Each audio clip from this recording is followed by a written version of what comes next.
but he wasn't really focused on cooking the treat. He had no plans to eat it. His attention was on the girl beside him. It was the night of their 9th grade graduation party at the lake, and after a year of trying, Jen had finally agreed to be his date. With his arm around her, they both gazed into the fire. Jen nestled close and rested her head on his shoulder. Jonah could feel her warmth, yet he noticed the sounds around them too. A few crickets chirped in the trees. Some toads were calling down by the river. Fowler's toad, he thought. And what about that sound? A whippoorwill? No, it must be a chuckwill's widow. Those were more common around here. Ah, life felt great. Perfect even. Just a few more days of school, and then they would have the whole summer together. He cuddled her closer, but she shifted and said, "I'm sorry, Jonah. I need to go inside for a moment, but I'll be right back. Save my place." She kissed his cheek, and he watched her walk away. She looked lovely. Despite the warmth of the fire, he felt the cool night air in all the spots where she had rested against him. Suddenly, he noticed someone else sitting next to him on the log. He turned and saw Noel. "Noel, what are you doing here?" "Jonah, I need to talk to you. It's important. I see you like Jen, and that's great. I want you to be happy, but I need to tell you that I like you too. I've liked you for years. If things don't work out, will you think about calling me?" I don't know, Noel. It's too early to think about that now."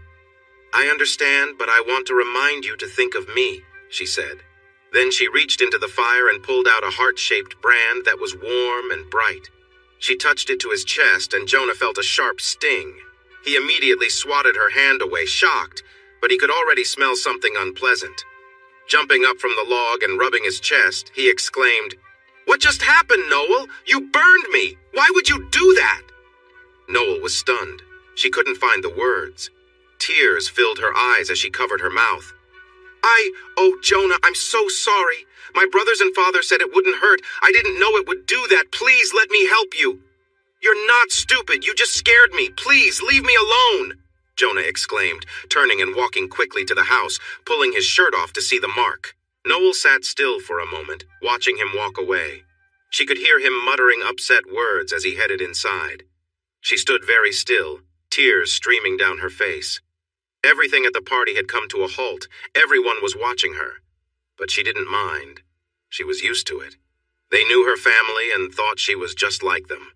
All she could think about was that the boy she loved would now dislike her forever. She turned and stumbled into the woods. She thought about walking into the lake to end her pain, but she felt she needed to make things right. She felt guilty toward Jonah and the world. He was right. Her family had serious problems. She had a father who made bad choices and 3 older brothers who were known for getting into trouble. They had all been in trouble with the law before, but she couldn't understand why her own family treated her this way. Why had they done this to her? Why did she ever believe they wanted to help?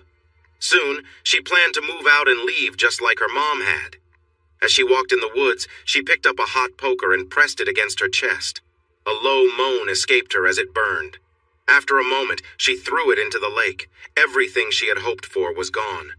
She started the long, lonely walk home, not even thinking about the mark on her chest. Still in shock, she walked through the door, tears still flowing. "What happened to you, Noel? Did he hurt you? Look at your chest." "No, he didn't hurt me. He just ran away. Why did you all do this to me? Why lie to me and ruin everything I wanted?" "Come on, sis. We were just having fun. He's not good enough for you. You're our sister and we have to protect you. Like Dad says, we can't have you end up like Mom. That guy isn't worth your time. Don't worry, when the time is right, we'll help you find someone better." Laughing, one of her brothers said, "And she'll be 40 by then, right, Kyle?" "Yep, that's the plan." "No, you won't pick a husband for me when I'm 40. I don't understand. I do everything I can to take care of you and Dad, and this is how you repay me? Why?" Not waiting for an answer, she stumbled to her room. She locked the door, moved her dresser in front of it, just like she always had since she was 12. She didn't trust them at all. Too many moments that made her uneasy. She never felt comfortable alone with her brothers. They made her nervous. The door had been tested too many times at night, especially when they had been drinking. But tonight, she didn't care about any of that. She didn't even care about the hurt on her chest. It was small compared to the emptiness inside her. She took out a wrinkled photo of her mother, the only one in the house. I understand why you left, Mom. I really do. I just wish you had taken me with you. The next evening, Saturday, Jonah was heading to Jen's house. He felt excited. Last night had taken an unexpected turn. Jen was more focused on helping him, which was nice, but the romantic moment didn't happen. He never got that kiss he had hoped for, the one that would mark their summer love. He thought they could take a walk or sit on her porch. It didn't really matter. Then a car drove up and 3 guys got out. You hurt our sister. No, I think she hurt me. Maybe, but then you hurt her feelings. No one messes with our sister without our say-so. You'll need to be taught a lesson. He raised his hands as they neared him. I don't know what you mean. I never touched her. A fist struck him in the face, leaving him shocked. Life wasn't like movies where one punch ends everything. He couldn't think or see clearly. What? Another punch landed in his stomach. He collapsed and vaguely felt kicks, but all he could do was curl up and wait for it to stop. There was laughter, and he faintly heard a car driving away, but he stayed lying on the grass. After a while, he slowly lifted his head. Every part of him ached, but it wasn't as bad as he expected. He had never been in a fight before. It was all new to him. Why did some people actually enjoy fighting? Strange. But nothing seemed broken. He still had all his teeth. He took out his phone and called Jen. His words were a bit jumbled. Jen, sorry I'm late. I ran into some trouble. I'll need to stay home tonight, sorry. Oh, Jonah, are you okay? Yeah, I think so. I'll talk to you tomorrow, okay? Sorry. I was really looking forward to... Jonah, I can't see you anymore. What? Why?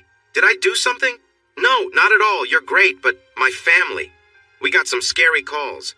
They said if I went out with you, I would be in trouble too. I thought about ignoring them, but when my family found out who they think might be behind this, well, I'm not allowed to see you. I'm really sorry, Jonah. I wanted us to have a great summer together, but you sound terrible. Do you need help? His world fell apart. No, I'm fine. I don't blame you. I would hate myself if something happened to you like what just happened to me.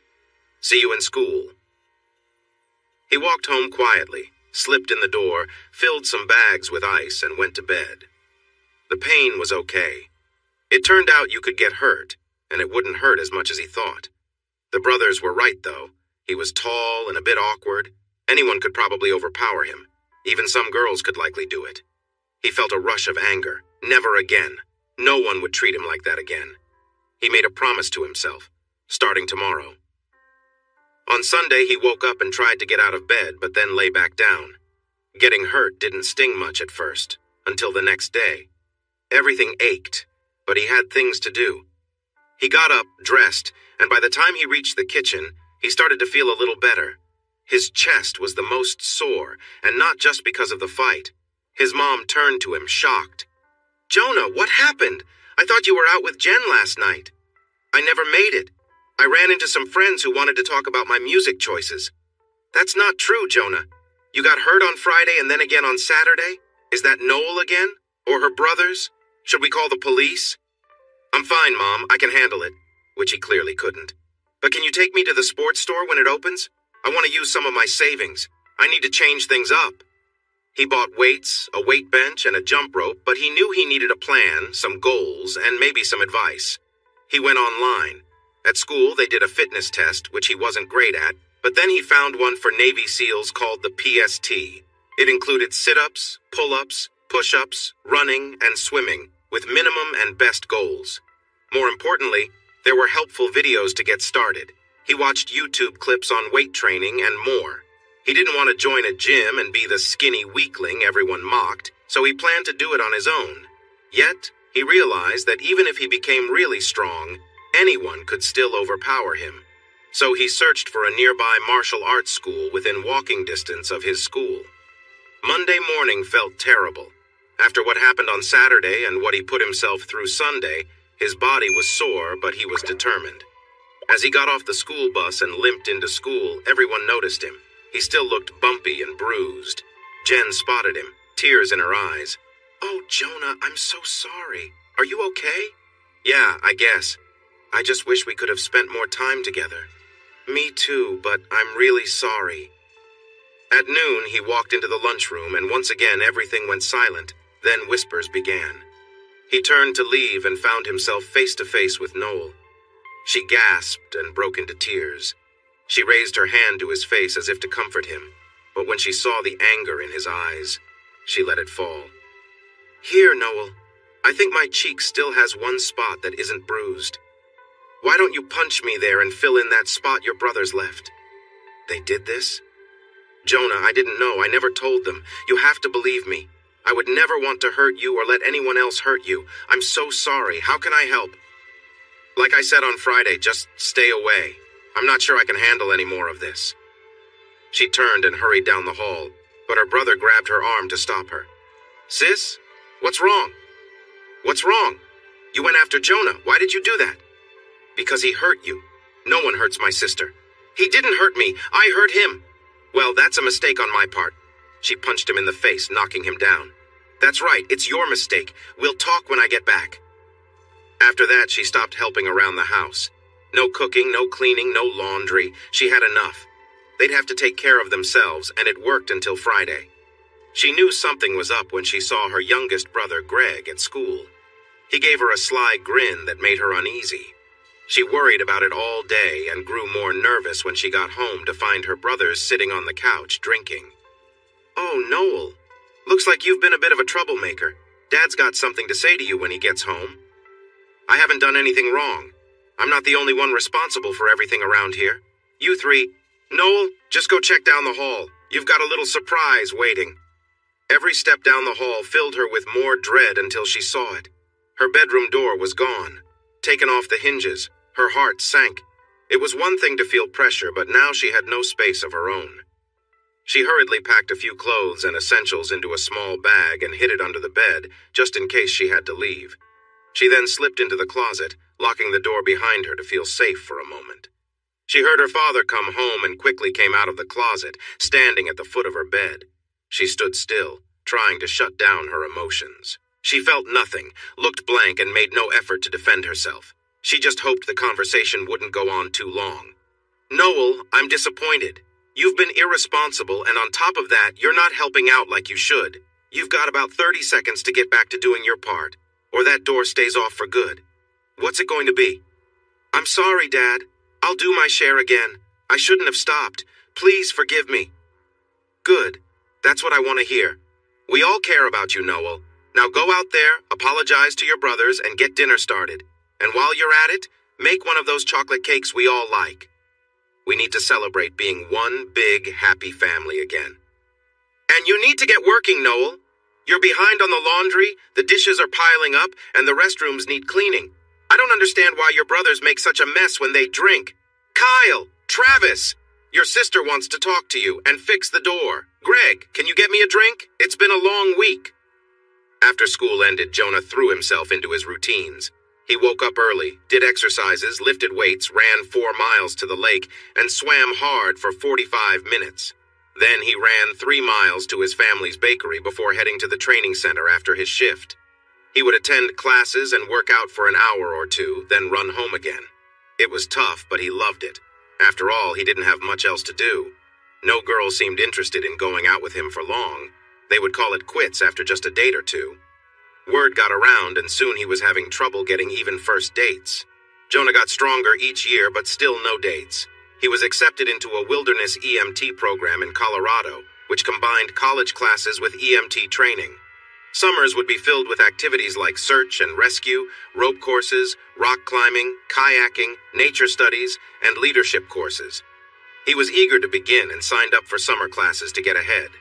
Noel earned her GED in her junior year just in case, but continued school to take nursing courses. Her evenings were filled with nurse aid classes, and she got her certification by senior year. She was accepted to a nursing school in Washington, far from her father and brothers. Between her busy schedule and her share of chores at home, sleep was hard to come by. Jonah was excited. He finally had a date for the graduation formal with a new girl at school. He double-checked his tuxedo, picked up the flowers and corsage for Emily when his phone rang. It was Emily. "Hi, Em. I'll be there soon to pick you up. I can't wait for the party with you. Wait, are you crying? What's wrong?" She was sobbing. "Jonah, I'm really sorry, but I'm scared.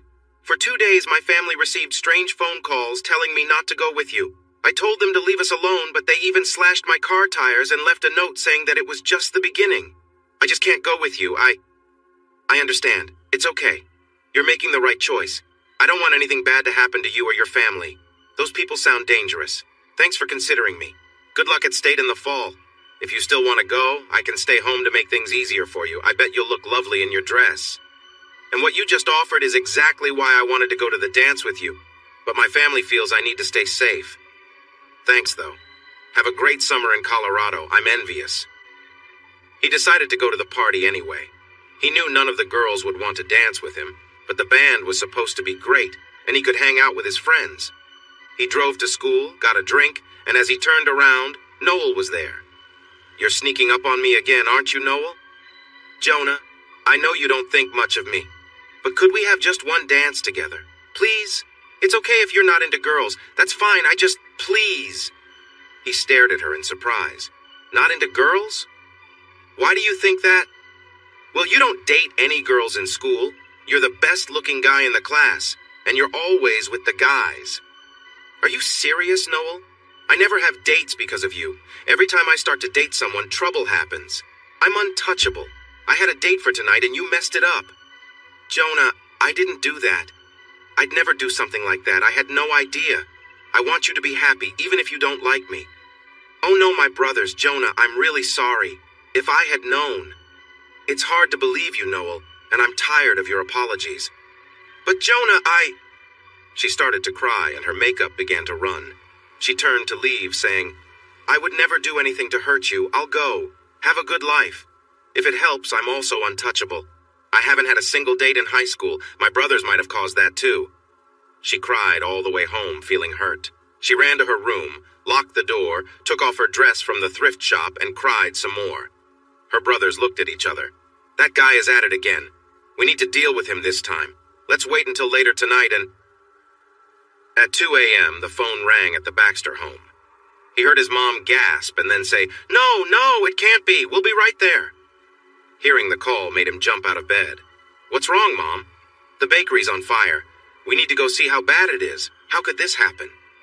But Jonah had a feeling. He blamed himself. Anger bubbled inside him, but he kept calm. Let's go. I'll drive. We need to see the damage. When they arrived at the bakery, the front window was broken and smoke was still coming out. The fire chief stopped them from going inside. Luckily, it's just the front window and some display cases. There's a lot of smoke, but it looks like someone tried to start a fire, the fire marshal explained. This is a crime scene, so we have to close the shop for a few days for an investigation. After that, you can have contractors take a look. But for now, nobody can touch anything, okay? Do you have any idea who could have done this? It's unbelievable. Everyone in the town loves this bakery. I really hope you can get it up and running again soon, or my wife is going to make things difficult for me. His mother looked at him and asked, Noel? He replied, Maybe it was her brothers. She says she didn't know anything about girls not dating me and claims she never went out with anyone either. But it's hard to believe her. That whole family is strange. You two take the car home and get some rest. I'll stay here tonight to make sure no one tries to come in through the front window or cause more trouble. Tomorrow I'll get some plywood to cover things up and protect the store from the weather while you contact the insurance company and sort everything out.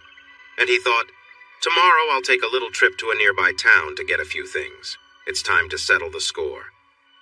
2 nights later, he was on the hill above Noel's family's used car dealership. He was sure there were no security cameras aimed this way, but just in case, he dressed in dark clothing and wore a ski mask to appear larger. He set up a slingshot between 2 trees and took out a dozen balloons filled with gas. He placed the first one in the sling, pulled it back, and let it fly. It landed right on one of the cars below. One by one, he launched the balloons onto the cars, trying to keep them close together. Then he took out a flare gun and aimed it at the area. With a whoosh, the flames spread, and several cars quickly caught fire. Worried that security footage might show where the flares came from, he carefully checked the area to make sure everything was clear. He picked up a branch and wiped away his footprints before turning to leave. He didn't stay long and ran 3 miles to the park. There, he took off his outer clothes and rubber gloves, then rolled back an old log near the lake and stuffed everything inside a spot he had prepared earlier. He covered it all with leaves and rolled the log back into place, smoothing the area around it before running home and slipping into bed. Chaos erupted at Noel's house. She cried herself to sleep over the loss of the bakery. Her brothers denied any involvement, but she knew they were the ones responsible. Too many smirks and secretive gestures gave them away. That guy just set fire to the car lot. We need to head there and teach him a lesson he'll never forget. And just so you know, sis, if you ever thought about still liking him, you won't after we're done. You might not even recognize him. Kyle, please don't. You don't know it was Jonah. I swear I'll never want to see him again, please. He'd never do anything like that. And to avoid any confusion, I'm taking your phone and computer. See you later, sis. Lock her door too, Kyle. Better yet, get one of those big screws from the garage and use it to secure her door. That way we don't have to worry about her trying to escape. Sure, Dad. Jonah was out for his morning run to the lake when a car arrived, and 4 guys got out. Set the phone up over there and start it. Oh, Jonah. You've been causing trouble. My dad is really upset with you. 12 cars damaged and more besides. You'll need to pay for that. Jonah looked confused. What? Oh, the phone, Jonah? My dad thought it was better if he stayed away. He had to take care of things with the police, just like at the old bakery. I don't know what you mean. What cars? Jonah, you set the cars on fire and we aren't sure how, but that doesn't matter. We're here to teach you a lesson you won't forget. You might not be the same after this. We burned your bakery because you hurt my sister again. She's not as smart as she should be, you know? We will make sure you and no one else can date her. We'll decide who she can marry soon enough, but let's focus on the matter at hand. Last time we just hurt you. This time we'll do more damage and you won't be able to eat solid food for a while. Look, Kyle, I didn't hurt your sister. Don't know anything about the cars, and I ask you to reconsider. I fear you all won't be the same after this. Let's take a moment to breathe and let the authorities handle it. They all laughed. Kyle moved closer to Jonah and swung at him with his left fist. Jonah shifted slightly and the punch missed. Kyle then swung with his right, and Jonah dodged, kicked him in the stomach, then in the face. Kyle stumbled back, and Jonah struck his knee, causing him to fall. The others watched in shock, but quickly regained their composure and charged at him. Instead of backing down, Jonah moved forward, striking and defending skillfully. Within moments, it was over. He pulled out his phone and called for help. Hello, this is Jonah Baxter. I want to report an attack near the park. These guys admitted to burning down my parents' bakery. I need a police officer and some ambulances. No, I'm fine. Yes, I'll wait here. He went to see if he could offer any help. Here's the phone, officer. Instead of me explaining, why not take a look? Oh no, the phone is locked. Let me try this. He walked over to Kyle and swiped the phone while holding it up to his face. He opened the video and handed it to the officer. So how did you learn to fight like that? A group of boys really picked on me in 9th grade. I figured it might happen again, so I needed to be ready. I tried to stand up to them. Yes, you did. Will you be around? Yes, for a few days. But then I'm supposed to start school in Colorado. I can come back or do Zoom calls if you need me. We'll keep in touch. It looks like we have some evidence about these guys for other charges. Do you want to file any charges for what happened? No, I'm okay. That decision will be up to the county attorney. We'll be in contact. Noel heard her dad answer the phone. What a mess. Let me call our lawyer and head down there. Unbelievable. Noel smiled. I'll take care of things, Jonah. Mom, I'm going to call the school and stay here to help. You'll need a lot of help getting the shop back in shape and ready again. It sounds like the insurance company could take a while to settle things. Absolutely not. I won't hear another word about it. Your dad and I can handle this. I know you think we're old-fashioned, but we can manage. We've worked hard to let you chase your dreams just like we did when we started the bakery. But no discussion. We will miss you so much, Jonah. But staying will break my heart. Please, give me a hug and go. Call me every day to let me know how things are. It'll take you a few days, but at least the trip is straightforward. Now, hug me and enjoy yourself. It sounds exciting. I wish we could help you settle in, but not a problem, Mom. You need to be here. That's what matters. Love you. Later that day, Maria Baxter sat on the couch with tears in her eyes. The house felt so empty. Where had the years gone? How could Jonah be leaving already? She looked at his baby pictures, remembering the day she brought him home, her youngest child. She had worried about this empty nest phase, and now it was here. The doorbell rang. She wiped her eyes, took a deep breath, and opened the door. A young woman stood there. "Yes? Can I help you?" The girl looked nervous, but took a deep breath. "Mrs. Baxter, I'm Noel Carter and I—" Maria gasped. "Miss Carter, haven't you and your family caused enough trouble already?" "Yes, ma'am, we have. That's why I'm here." "What could you possibly want? Are you here to cause more problems? Why are you here?" For a moment she seemed overwhelmed, but then she stood tall, looking directly at Mrs. Baxter. "Baxter, I want to help. I want to make things right. Oh, Mrs. Baxter, She covered her face with her hands and let out a soft cry, but she quickly composed herself. "Mrs. Baxter, I was supposed to be going to nursing school in Washington, far away from my family. But I can't leave. I need to make amends. To you, to Jonah, to everyone, really. So starting today, I will go to nursing school here and work as a nurse's aide at the assisted living facility during the night. I know you have insurance, but it won't cover everything or the losses your family faced. So I want to give you one of my paychecks each month to pay you back for what my family has done. It's not a lot, but I'm living on my own and I need some money for basic needs, even with my school loans. I'll do anything to help. I can work at the shop, clean, cook, or help with shopping. Whatever I can do between school and work." Tears streamed down her cheeks. "Please, Mrs. Baxter, I need to do something. I feel so bad. I care about Jonah so much and my family has hurt him."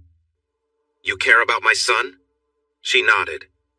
"I knew he was the right person for me since middle school. I know it sounds silly, but I've never dated him or even talked to him much except to apologize.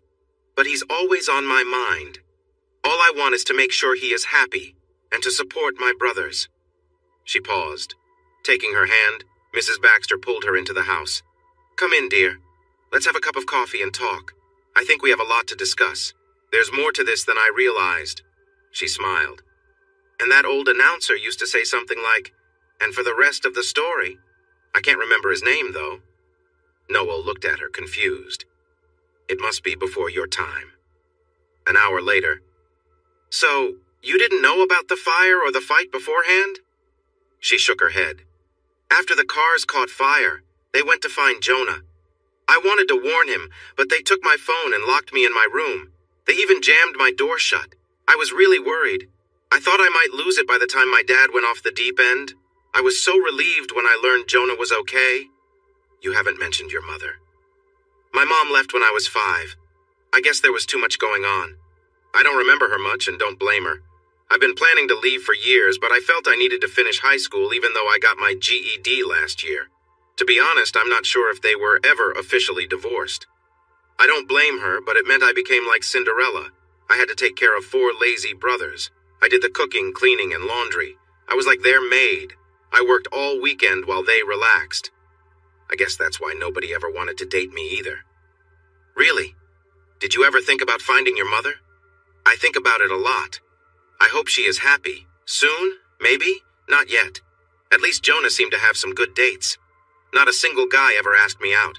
Ever. So, Mrs. Baxter, I want to help." "No. I'll tell you what I told my son not long ago. Go to school in Washington. We can manage." "Too late. Everything is already set, and I have a small apartment and things. So..." Maria looked at Noel. She liked her. She was honest, open, full of energy, had strong values, and it was clear she cared for Jonah. She would have been perfect for him. Too bad. "Okay, it's a deal." Noel jumped up and hugged her, almost spilling her coffee. Thank you. I work Friday, Saturday, and Sunday nights from 7 to 7. The extra pay helps. I have classes most days, but I'll make it work after school and during the weekends." "When do you plan on sleeping?" "I hear sleeping is overrated, at least for now." They both laughed. "But, Mrs. Baxter, please don't tell Jonah. I don't want him to think I'm doing anything wrong or worry that something is up. Deal? When he comes home for Thanksgiving or Christmas, I'll just kind of disappear. Deal? But remember, just like I told Jonah, your education is the most important thing. And in your case, your job too. If you need anything, you have to let me know. You're too young to be on your own completely. If you need help, please ask me." Noel's eyes filled with tears as she touched Maria's hand. "Thank you. That's more than I could have ever hoped for. I won't let you down, I promise." I'm sure you won't. How about we start at the bakery? Great. Do I need to bring anything? Nope. I have everything we need. Noel helped take out the old cabinets, counters, display area, and flooring, then helped put in the new ones. She scrubbed, sealed, and painted the walls while they gathered supplies and prepared to cook. Within 2 weeks, they had been inspected again and were ready to bake. There was a lot of laughter and storytelling as they enjoyed each other's company. The three of them became close quickly. With friends from nursing school, Noel created social media pages for the bakery and filled them with photos of the shop and their treats. They also put up flyers everywhere to promote the reopening. The grand reopening was on a Saturday, so Noel could be there.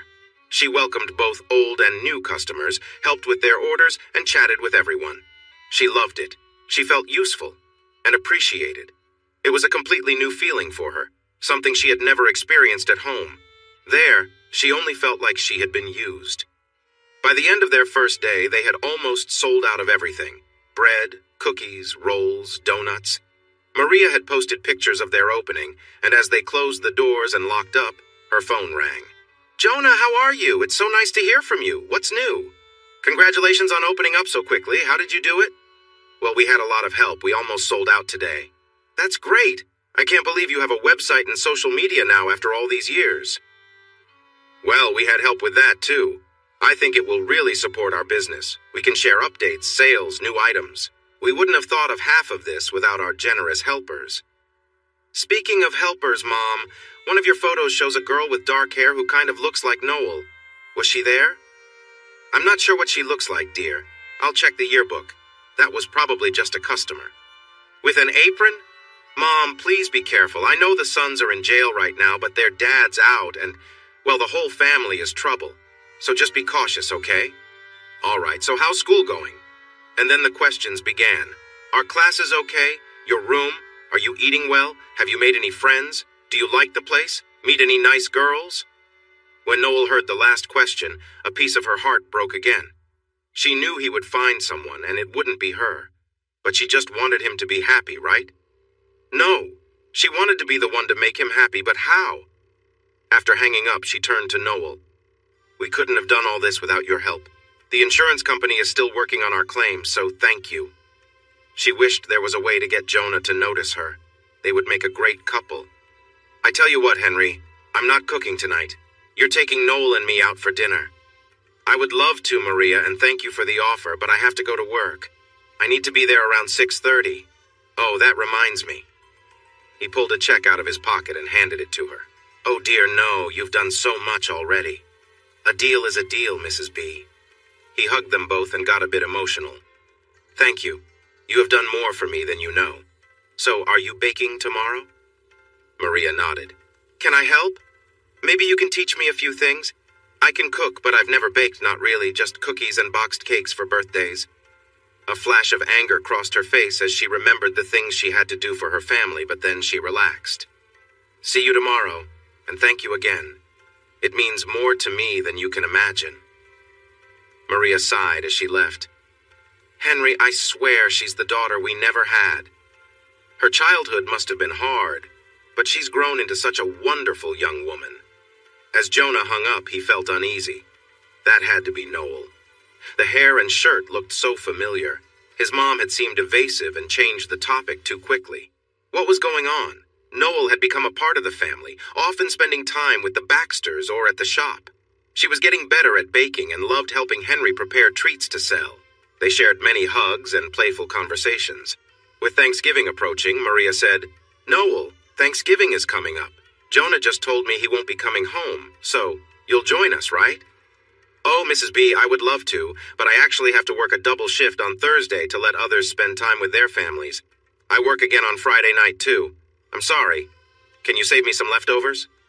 "We'll do even better. You need to rest on Friday, so why don't we have turkey and all the fixings on Saturday? I'll record the parade so we can watch it together. It wouldn't be the same without you, Noel." "Really? You would do that?" "Absolutely." She hugged Maria tightly, not wanting to let go. "I've never had a homemade Thanksgiving meal before, at least not that I can remember. My dad would just order a bunch of food and serve it buffet style so he and the boys could watch the games. It wasn't really like in the movies, especially since I had to clean everything up. So, Mr. B, I would love to come, but only if you let me bring some things and help cook. I want to learn. Deal? Yes, Noel, that's a deal, but please call me Maria. I've tried, but I can't. Calling you Maria feels like you are more of a friend, and you mean a lot more to me than that. Sorry. This time, Maria pulled Noel in for a hug. Darn you, Noel. You made me all teary-eyed again. I have to drink extra water to stay hydrated after you make me cry so often. They laughed together, enjoying their easy friendship. So Maria, right? No deal. And they hugged once more. Okay, Mrs. B, let's plan the menu. Jonah came home for Christmas. 3 weeks together meant a lot of catching up. Noel stayed busy and took on shifts for Christmas Eve, Christmas Day, New Year's Eve, and New Year's Day.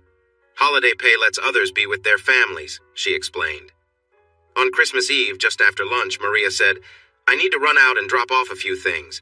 I'll be back in a couple of hours and then we can make dinner. Do you need help, Mom? No, Jonah, but thank you. Spend some time with your dad and I'll be back soon. She drove to Noel's place and realized she had never been there before. How had that happened? She parked in front of a worn-down apartment building in a rough part of town. That can't be right! But the address was correct, so she went up and knocked on the door. She heard Noel say, Who is it? Maria. Noel sounded worried. There was a reason she hadn't invited the Baxters over. Slowly, she opened the door. Mrs. B, please come in. Can I get you some coffee or something? Maria looked around and was surprised. There was only one room. A chair, a lamp, a foam pad on the floor, cardboard boxes for a dresser, and a small table with one chair. But there were plants everywhere, and a big pine branch filled with handmade decorations. A goldfish was in a small tank on the table. She looked up and saw Noel was crying. She seemed very embarrassed. Come here, Noel. They hugged. Maria could feel Noel's tears. It's okay. Why didn't you tell me? This is all I really need, and it's all I can afford. I don't make much as an aide, especially with school, and even with loans, I just feel so ashamed. No, please don't feel that way. Henry and I didn't have much when we started, and our first place looked quite similar. Well, maybe not exactly like this. But I love what you've done here. They both laughed, and Noel hugged her again. Oh, Mrs. B, if you only knew how much you've changed my life. I love you. Is it okay to say that? I'd feel sad if you didn't say it because I feel the same way. You're like a daughter to me, but you need to stop making me cry all the time. Remember I warned you about that. They smiled at each other and laughed again. Seriously, Noel, you've brought so much joy into our lives. Do you have a tissue? You're making me all teary again. Anyway, this changes my plans a bit. Here are some gifts we got for you. I know you'll try to refuse, but get in the SUV. I'm taking you shopping. But Mrs. B, you need to be home with Jonah. It's Christmas Eve. I won't take no for an answer, and Henry would feel bad if I didn't help. Besides, he can keep Jonah busy. It's not like he's 6 and needs milk and cookies anymore. I hope the stores are still open. A few hours later, they had a new bed, dresser, linens, a toolkit, and more than they could fit in the car. Mrs. B, you shouldn't have. I'm trying to repay you for what my brothers did, and I'm sure you spent all the money I gave you. I need to stop worrying and let me do this. Now let's see if we can put some of this together with that new tool set I got you. Wow, all done. And it's only 5:30, so you can grab something to eat and then head to work. Maria started to tear up. Oh no, you got me again. Please stop. Hugging her, she said, I love you. I wish you could be with us tomorrow, but you're working the day shift, right? That's another long shift. That's a lot to handle. Make sure to get some rest tomorrow night in your new bed with fresh sheets and blankets. Let me know how you're doing. Merry Christmas, Noel, and thank you for being part of our family. Mrs. B, I love being part of the family, but I don't want to make things awkward for you and Jonah. Please don't let me interfere. And that's why I care for you. Merry Christmas. Oh, wait! She ran to the closet. Here are a few gifts for you and Henry. Merry Christmas. Don't forget the reindeer food. They shared a laugh. Thank you for all the wonderful gifts. Oh, and I think I might have found my mom. I plan to call her tomorrow. Oh, Noel, that's amazing. It takes a lot of courage. What a special Christmas surprise. Where do you think she lives? About 4 hours away in Virginia. I'm not completely sure it's her, but we'll see. I have to admit I'm pretty nervous. What if she doesn't want to talk to me? Noel, the problem was with your father, not you. Maybe you have new siblings, or maybe she's alone and needs you just like I did. You should reach out. They shared another hug. Good luck at work. Mom, thank you for all the gifts. I'm not sure how I'll get them back to Colorado, but they're wonderful. But you haven't opened this one. And here's one for Dad. From N? Who is that? Oh, just someone from church. But you don't go to church. We used to, and now she visits the store. She opened the box. Oh my, look at this lovely knitted scarf. And look at the pattern. Here's a card that says, Made with Love, Merry Christmas. She held the scarf close and shed tears. You two might not see it, but this must have taken so much time. Every row is different, and you have to follow the pattern carefully. It takes hours and hours, and it's beautiful. I love the colors. Mom, are you all right? Here, let me get you a tissue. Maria showed the scarf to Henry as more tears fell. My Noel, she thought. Thank you. The next day on Christmas, during her lunch break, Noel nervously dialed the number. Hello, Merry Christmas. Hi, I'm trying to find someone. Is this Maggie Carter? No, who is asking, please? This is Noel Carter, or could it be Maggie Bristol? Sorry, ma'am, there's no one by those names here. Okay, I'm sorry for bothering you. I hope I didn't interrupt anything. Merry Christmas. You too. Her heart sank. She had been so sure. The marriage records and everything else she had found. It had to be her. She sighed and was about to go back to work when her phone rang. She set down the folded paper bag and answered, Hello, this is Noel. Merry Christmas. Noel, you just called here. I wasn't thinking, it's Christmas and all, and Noel heard a deep breath. Sorry, I'm nervous. Are you Noel Carter from Rocky Mount? Yes, that was my name when I was younger. Now I'm just outside Wilmington. There was a brief silence. Wow, you're my sister. I'm Maggie Spencer, but I used to be a Carter. I'm Sophia. Oh my gosh, she's going to be so surprised. Noel, she talks about you often, especially at Christmas. Really? She thinks about me? Absolutely. She gets all emotional and has searched everywhere for you, but there's nothing online. Not much to find, and no one really knew me. I feel pretty ordinary. What? No way. My mom always says, nobody's a nobody. You have to come visit. You need to surprise her. She'll be so happy, I promise. Laughing, Noel replied, Not quite the welcome I imagined, but I can't today. I have work. Working on Christmas? That's a bummer. What about tomorrow? She teaches at the community college, so she's off. Sure, I'll need some rest since I worked last night too, and it's about a 4-hour drive, so maybe around 10 or 11. That sounds great. I'll make sure she looks good for the surprise. I'll even film it to share later. I can't wait to finally meet you, sis. Noel pulled out her phone. Mrs. B, just talked to my sister. I'm going to visit tomorrow. Thanks for helping me be brave. Merry Christmas. Love you. That's fantastic. Safe travels. Let me know how it goes. Miss you. Love. Who was that, Mom? Just a friend wishing us a Merry Christmas? He frowned, feeling uneasy about everything. Maybe his parents were just getting older. But what was up with the N on the present? As Noel drove into the driveway, she hesitated. The house was enormous, with beautiful gardens stretching across the land. It was so different from her dad's house. This was it. She collected her purse and gifts, pulled up the hood of her raincoat, and stepped out into the rain. It figured that it would be pouring. The wind blew her hood back and soaked her face before she could fix it. Noel climbed the 2 brick steps, passed between the tall columns, and knocked on the solid wood door. Sophia, please answer the door. I can't, Mom. I just did my nails. Come on, Sophia. I'll be there in a minute.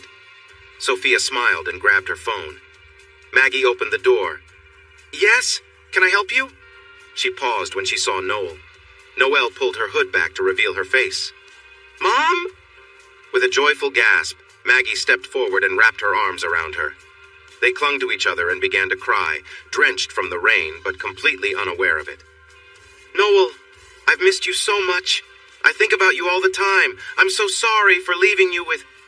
It's okay, Mom. I've been okay.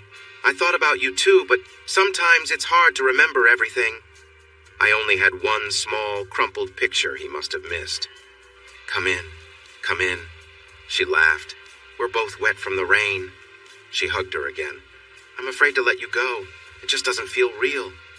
Mom, She called yesterday. At first, I didn't know who it was. She asked for Carter, and then I called her back. So, you knew about this? Of course, Mom, and it's all ready to be shared. I should have guessed. You've been acting a bit strange today.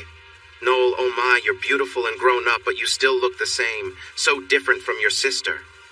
Sophia frowned. Mom, but you are Noel, even if it looks like someone splashed a bucket of water on you. Shouldn't you invite our guest in, have her sit down and offer her something to drink? Maggie smiled. You'll have to forgive your sister. She can be a bit rude, excuse my language. Noel laughed, but then got caught up in another hug, this time from Sophia. A sister, I can't believe it. So I guess Mom might have lost some of her social skills. Please, Noel, sit there. It's usually Dad's special chair. So special that no one else can use it, but he had to check on some patients at the hospital. Mom, Noel worked all night on Christmas Eve and all day yesterday. That's crazy. I mean, Dad does it sometimes, but he's not exactly, well, normal. Noel chuckled. Well, I kinda got used to working hard and managing my time when I was younger. She looked down. You know, with school and, well, there were 3 boys and Dad, and I had to help with all the cooking and cleaning since I was pretty young. When she saw Maggie gasp, she looked up. No, Mom, it's okay. I was fine, really. It was just life. Wow, that sounds tough. Sophia? Sorry, Mom. Well, as beautiful as you are, I know you've had a lot of dates. I need some advice from my older sister about this guy I like, so we'll have to talk later, she said, glancing at her mom and whispering, in private. Noel blushed, tears in her eyes, and looked down. In a soft voice, she replied, Actually, Sophia, I've never been on a date. What? That can't be true? Actually, I didn't realize it until my senior year, but it seems my brother scared off every boy who wanted to ask me out, so no one did. They even confronted the one boy I liked in 9th grade. And then, when I finally asked him out in senior year, something happened to his family's bakery. So, I'm the one with questions. She heard a groan of pain from Maggie, who grabbed her face and rushed to the bedroom. Mom? Sophia started to stand, but Noel gestured for her to stay. Let me go. Please. Sophia nodded. Noel walked to the bedroom, closed the door, and approached the bed, putting her arm around her mom. Mom? Oh, Noel, I'm so sorry. I shouldn't have left you with them, but I had to. I had to get away. You were younger, and your dad had made things hard for the boys. He wouldn't let me just take you, which sounds harsh. But they were really difficult, and I couldn't manage all 4 of you. Plus, I didn't have a job, and... It's okay, Mom. It's all in the past. I'm fine. I'm happy. I'm in nursing school. I work as a helper. I have my own apartment. And there's this couple, actually the parents of the boy I still care about, who have become like my family. It sounds strange, I know. We'll talk more about it later when I share some dating advice with Sophia. She chuckled softly. So, now everything is great. But it must have been so hard. Yeah, looking back it probably was, but at the time it just felt like life. That was just how things were since I was little. I never thought about it much. The only tough times were the nights when drinking happened. I was scared after I turned 12 because the boys started acting a bit too friendly. No, don't worry. Nothing happened. I just went to my safe place. She looked at her mom and shrugged, laughing a bit. I had locks and a board at the bottom. I even put a bell on the door just in case. It rang a lot, but no one ever got in. If they did, I had pepper spray and a bat, and if things got really bad, I had an escape ladder and a survival kit ready to grab. But nothing ever happened, and I was fine. She patted her mom's hand. It was okay, Mom. You did what was right. No guilt, all right? I don't want that to come between us. So please, try not to think about it. The only hard part was not having friends or dates. Everyone stayed away. They were polite but kept their distance. And the boy I still care about doesn't like me. She chuckled. But it could have been fine. The boys always said they would pick the right guy for me to marry. She laughed again. I almost disliked the fact that I never got to meet the guy they would have chosen for me. She laughed harder. I can only imagine. Her mom looked at her, amazed at how well she adapted to her situation and still managed to laugh. What a wonderful laugh it was. Come on, Mom. Let's go back out. I think Sophia is really worried. Sophia jumped up. Are you okay, Mom? Sure, just caught me off guard a little. I'm fine now. What about your dad and brothers? Sophia, you have 3 brothers too. I know I haven't talked much about them, but maybe you can meet them if you want. It'll take a while. Long story short, after my brother stood up for me against the boy I liked in 9th grade, he changed into quite the strong guy. The word was he went through tough training and became really fit. I don't know the details, but he got big and was always running around. He even swam in the lake most of the winter. Pretty wild. I decided to be brave and asked the boy I still liked to dance at the senior graduation dance.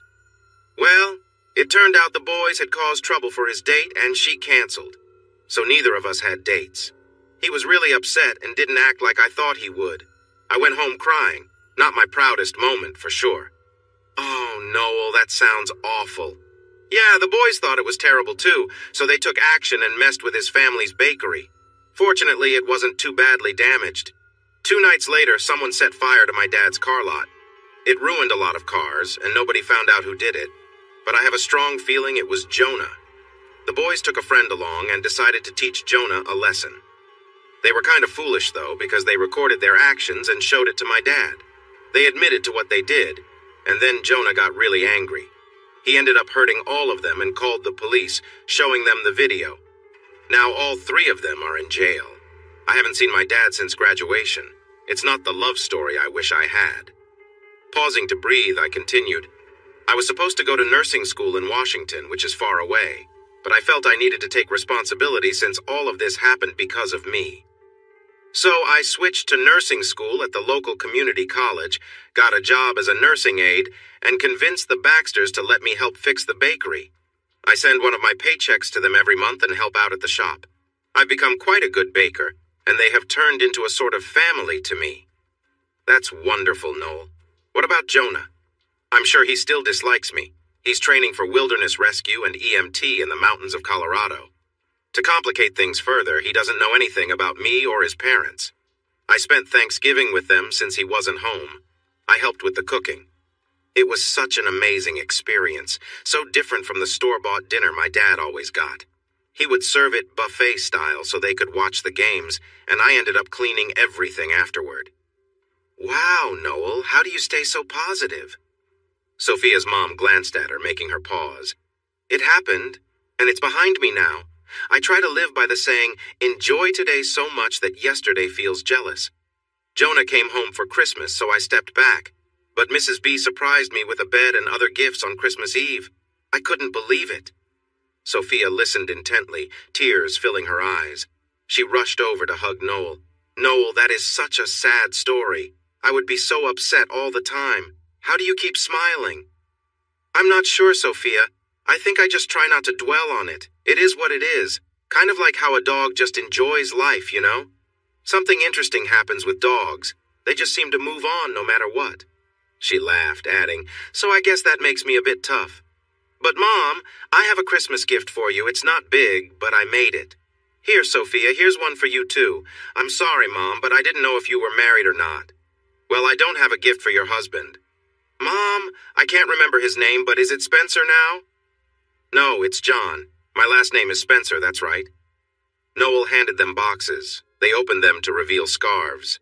Noel, this is lovely. Wait, you made these? The patterns are different. Sophia, these are really hard to make and take a long time.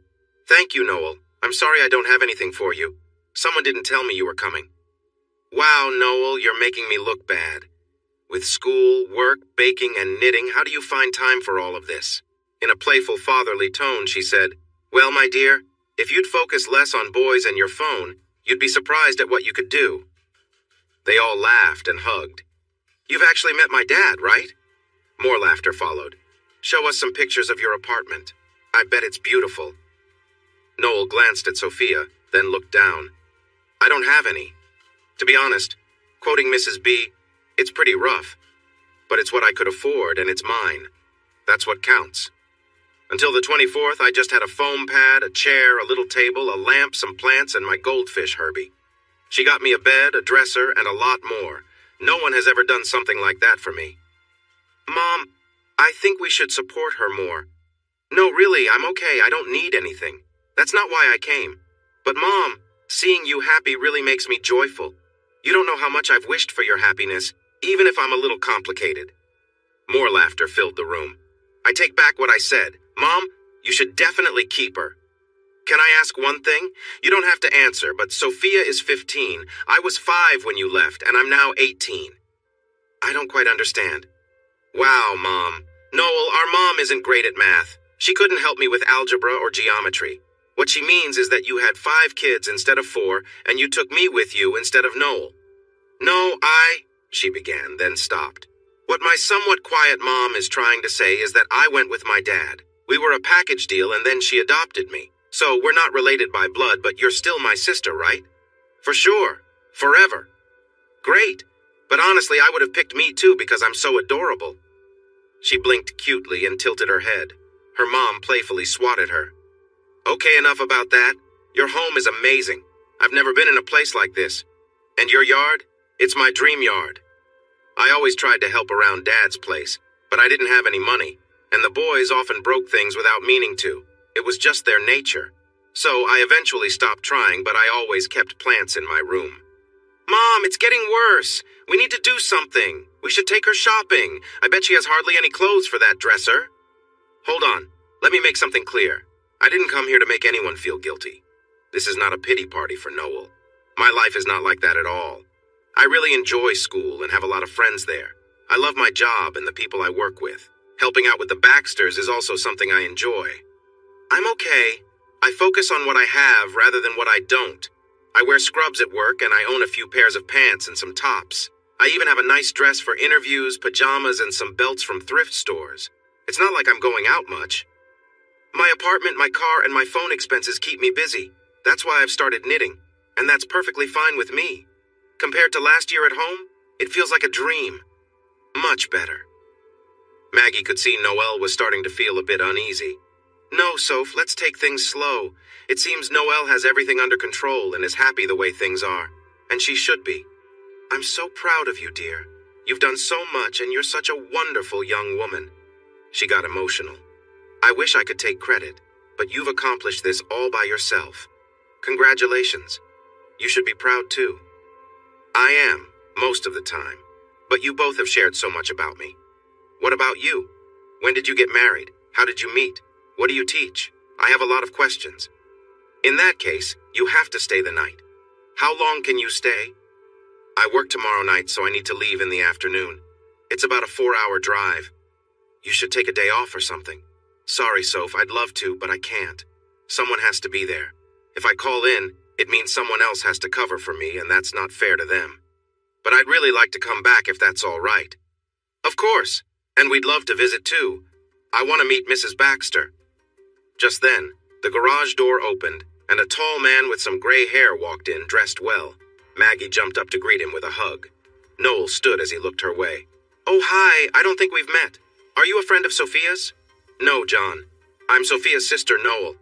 He turned to his wife, and she nodded. John then reached out his hand for a handshake.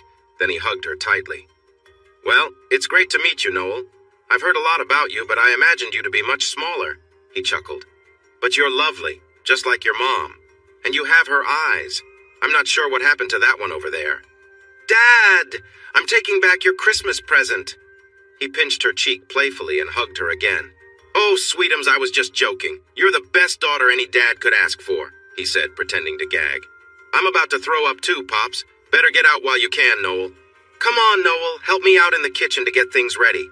Sophia, why don't you join us and maybe learn a few things?" "I'll help, but that's why we have takeout."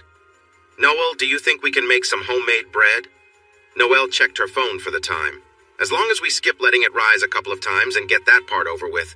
Oh, and if you have some oatmeal and chocolate, I can whip up some cookies real quick." "Noel, we talked about this. You're making me look bad. Soon you'll be telling me you volunteered at the shelter and helped with toy drives." "Well, actually, before school and work, I did help with meals and the toy drive." "You're unbelievable. Send her home, Mom." In a stern voice, she said, "Well, young lady, if you—" With a laugh, she interrupted, Don't even start." And they kept joking like that.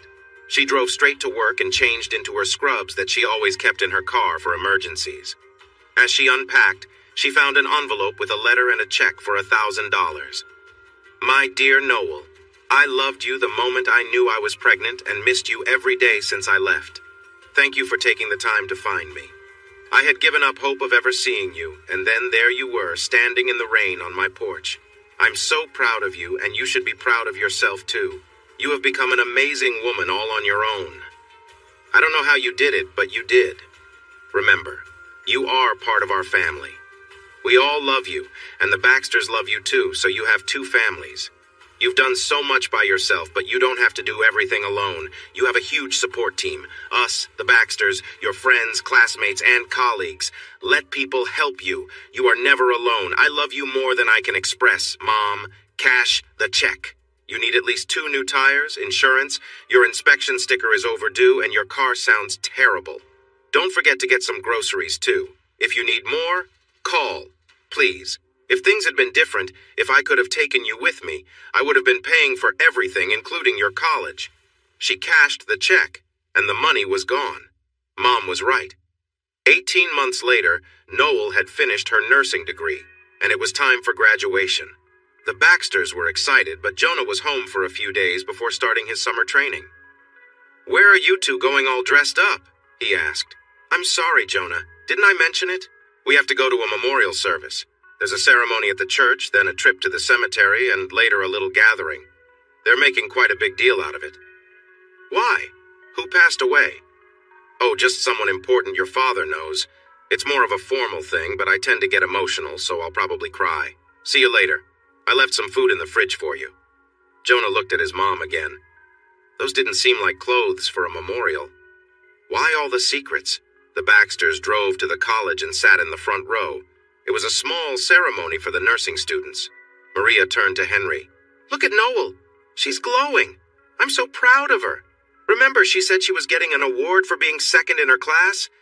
She could never quite beat that one girl with a perfect memory. What was her name? Oh, right, Emily. But they've been such good friends. A friendly competition that helped them both improve. It's wonderful." A woman tapped Maria's arm. "Excuse me, sorry to interrupt, but do you know Noel?" "Yes, we do. She's like a daughter to us. We love her and are so proud of her." Maria was suddenly in a warm embrace. "Oh, I'm sorry. I'm Maggie, her mom. I've heard a lot about you and Henry. Thank you for encouraging her to call me and for taking such good care of her. You've been more like a mom to her than I've been. This is my husband John and Noel's sister Sophia. Can we all go out together sometime? I'd love to get to know both of you." "Of course. We were planning to take her out, but since you're in town, it makes sense for you to take her. We see her often." "No way! We should all go together." Jonah was heading out to get some drinks when he noticed his parents' car with a woman in the back seat. "Wait a minute! That looked like Noel. Why is she in my parents' car? None of this makes sense." His parents didn't come home until 9, which was late for them. "Wow, you two are sure out late. Isn't it past your bedtime? I thought you wouldn't be gone long." "Smart Alec. We stay up until at least 10. We ran into some friends at the gathering and went out to eat. I'm sorry we left you alone all evening, but sometimes things just happen. I saw your car when I went to the store. There was a young woman with dark hair in the back seat." His parents paused. She looked familiar. "Maybe you've met her before. There wasn't enough space in her mom's car because of the family, so she rode with us to the restaurant. She's really nice. If you were staying longer, we would introduce you. I think you two would get along. She just finished her nursing degree and will start working at the hospital once she passes her exam. She was second in her class, so she should do well.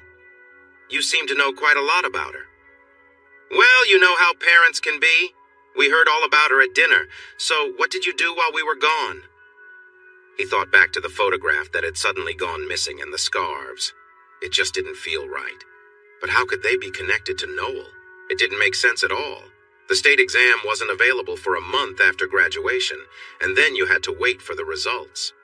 Noel studied hard, determined to do well, while also working full-time as an aide at the hospital in the ortho spine unit. The exam was monitored on a computer. If you did well, it didn't take long. If you struggled, they added more questions. She felt confident, but then she saw Emily leaving the room. Their eyes met, and Noel stuck her tongue out at her. Emily laughed and mouthed, "Very mature." Noel loved the ortho unit, and when she got the news that she passed her exam, She started working full-time as a nurse. This was her place. She felt alive, happy, and did really well. Being new, she often got called to help out in other units, but instead of complaining, she saw it as a chance to learn. Every unit was so different: ICU, cardiology, oncology, pediatrics. She enjoyed them all, but ortho felt like home. Right away, she signed up at the local college to earn her bachelor's degree in nursing. The program was mostly online and meant for people already working. It was more work for her, but she kept helping out the Baxters at the store and gave Mrs. B some of her paychecks. What she didn't know was that all the money went into a special Noel account. It wasn't spent. Even though she was busy, there was an emptiness in her heart. She tried to push it away, but it grew stronger. Maria showed her pictures of Jonah doing fun things: camping, rock climbing, skiing. She noticed the same girl in many of the pictures. The emptiness felt bigger. "That girl is in a lot of the photos, huh, Noel? He hasn't said much, but I think they're getting closer. Are you okay?" "Oh yeah, I'm fine. I knew I'd never be that girl, and I just want him to be happy. And well, I think I'd better go." Maria hugged her. "Noel, I'm really sorry. It's okay, really." It wasn't okay. It troubled her every night. In fact, it was all she could think about when she had the chance. A year later, 3 years after high school, Jonah's spring semester had ended, and he had a couple of weeks off with his girlfriend. Zoe was amazing, just what he wanted and needed. She was in his classes, and they were both EMTs now ready for their advanced training. They had started as friends, but their friendship had grown into something deeper. They'd been living together for most of their 3rd year.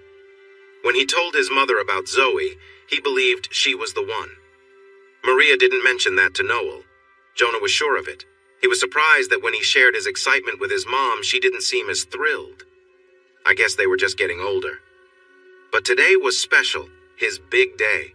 Once they reached the top of the mountain where they could see in all directions, that would be the moment. He had a nice speech all planned. This was going to be great. "Ready, Zoe? If we get up there by noon, we can come back before dark. The weather is perfect, not too windy, and we only have to climb to 10,000 feet, not 12,000 like some of the other mountains we've done. Fun and good practice for this summer." "Oh, stop and don't make this a big deal. It's just a regular day and a great hike. Let's go." He never quite understood her calm attitude. They were outside. The sun was shining. It was spring. Oh well. Remember what I always say? "Yes, Jonah, I do. Make today so special that yesterday is jealous." Or something like that. "But it will be great. Hurry up, slowpoke. We don't have all day." She loved to challenge herself. The faster they got to the top, the better, but he could usually keep up with her easily. Unless he got sidetracked. Often, instead of racing to the finish, he thought, "I enjoy the journey just as much as the destination." What kind of thinking was that? "Look, Zoe, there's that grove of twisted aspens. Let's stop and explore a bit. We always rush past. Those trees have had a tough time growing here at the bottom of that slope. They look like they've been through a lot. Check out how bent this one is." No stopping, Jonah. We have to reach the top, and remember, it may be June, but there's still some snow up there. It'll take longer with snowshoes, so let's go. Jonah wasn't ever in a hurry. Take time to appreciate the little things. She sometimes thought he was a bit like a wandering child, but she loved him. She had never felt this way about anyone else. "Come on, Jonah, no dawdling today. Let's keep going." He felt the same way. They were different, but she was beautiful, smart, and confident. He couldn't imagine spending his life with anyone but her. Their one big difference was about having kids. He wanted a big family. She wasn't sure if she wanted any kids. "I don't want to be tied down with lots of little ones, not until I'm older, and by then it might be too late." But they could talk about it later, right? Once they were married and their friends started having babies. Besides, they were only 21, so there was no rush. She would probably change her mind. He still worked out every day, except for swimming, and practiced his moves. Some days, like today, he took it easy. They had a long hike ahead and then a celebration planned. And he would need his energy for a special night. Maybe they could share a moment on top of the mountain.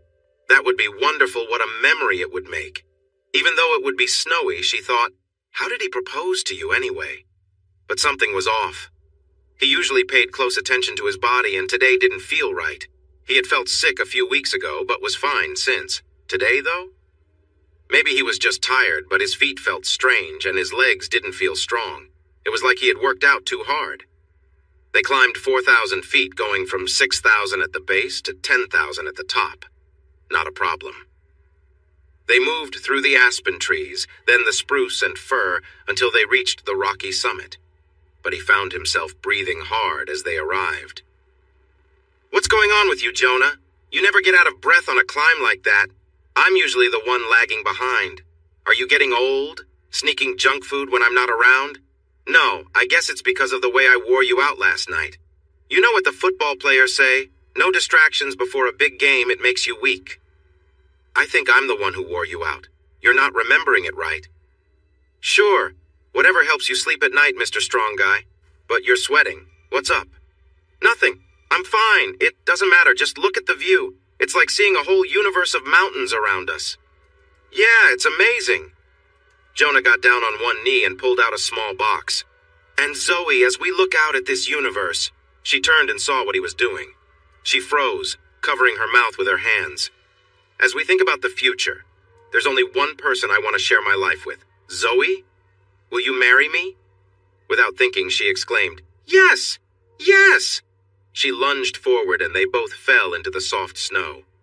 "Oh, Jonah, I love you so much. It took you long enough. I was just about to ask you, put on that ring and let's celebrate. Right here, right now. But you're going to be the one leading, okay?" She kissed him passionately and admired the ring. "It's beautiful." She sighed, feeling overjoyed. "Thank you. Oh, Jonah, this is wonderful. We are going to do so many amazing things together, travel to so many places, and create beautiful memories. What are you doing?" "I stand here with my pants off, ready to jump in, and you're just messing around." "Zoe, I don't know what's going on, but my feet are tingly, and my legs and hands feel strange." He tried to get up. "Maybe it's the height, or maybe it's a problem I had before. You know how I never miss a chance." "I know how you are," she replied with a teasing smile. "But I think I need to go down." "Of course, let's go. Is it hurting?" "A little in my back, but mostly just weak and numb." "It's downhill all the way, love. It won't take long, and then we'll get you checked out. You're walking a bit funny. Here, take this stick to help you." "No, wait, stop, lie down. I need to check on you. Wow, your heart is racing and you're breathing hard, but your lungs sound clear. No cough? No swelling in your arms or legs. Your pulse is steady. Can you feel this?" She rubbed his feet through his boots. He shook his head. "How about your hands? They just feel a bit numb." "Follow my finger with your eyes. Can you see okay? No double vision?" He shook his head in response. She gently poked his stomach, chest, and legs. "I don't know what's wrong. Might be something serious. We need to get you down. You look a bit off." She helped him up and they began to walk. She felt worried for Jonah. She wished they could just run down and get to the hospital, but walking was becoming hard for him. He had always been strong and steady, but now he seemed weak. "Here, let me carry your pack." "That's better. Thanks, Zoe," he said, but then he tripped and fell, scraping his hands on the rough ground. She quickly helped him back up and supported him as they continued. He kept losing his balance. After another hour, he looked more tired. "Zoe, it's strange. I'm awake and know what I want to do, but my legs feel heavy.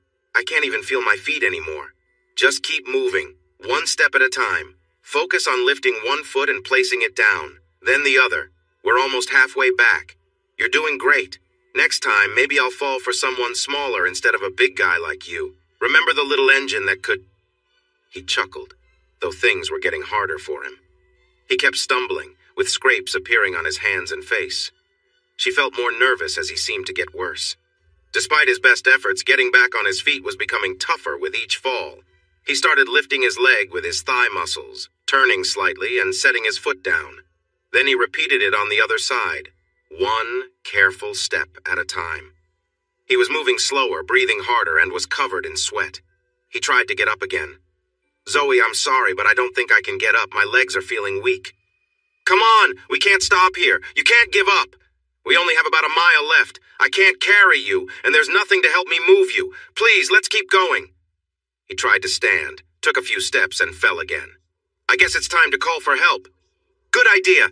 They might be waiting around for something to do. You know Graham and Felix are on duty today, but there's still no cell signal. I can't get through. Oh, Jonah, what should I do? What do you need me to do? It's okay, Zoe. I'll be fine. Maybe you can leave the bags. Go down the hill and call from the parking lot. There's usually a signal there. I can just rest here and enjoy the view. You're not supposed to leave a patient alone, especially when they're getting worse. He smiled at her. Zoe, I'll be okay.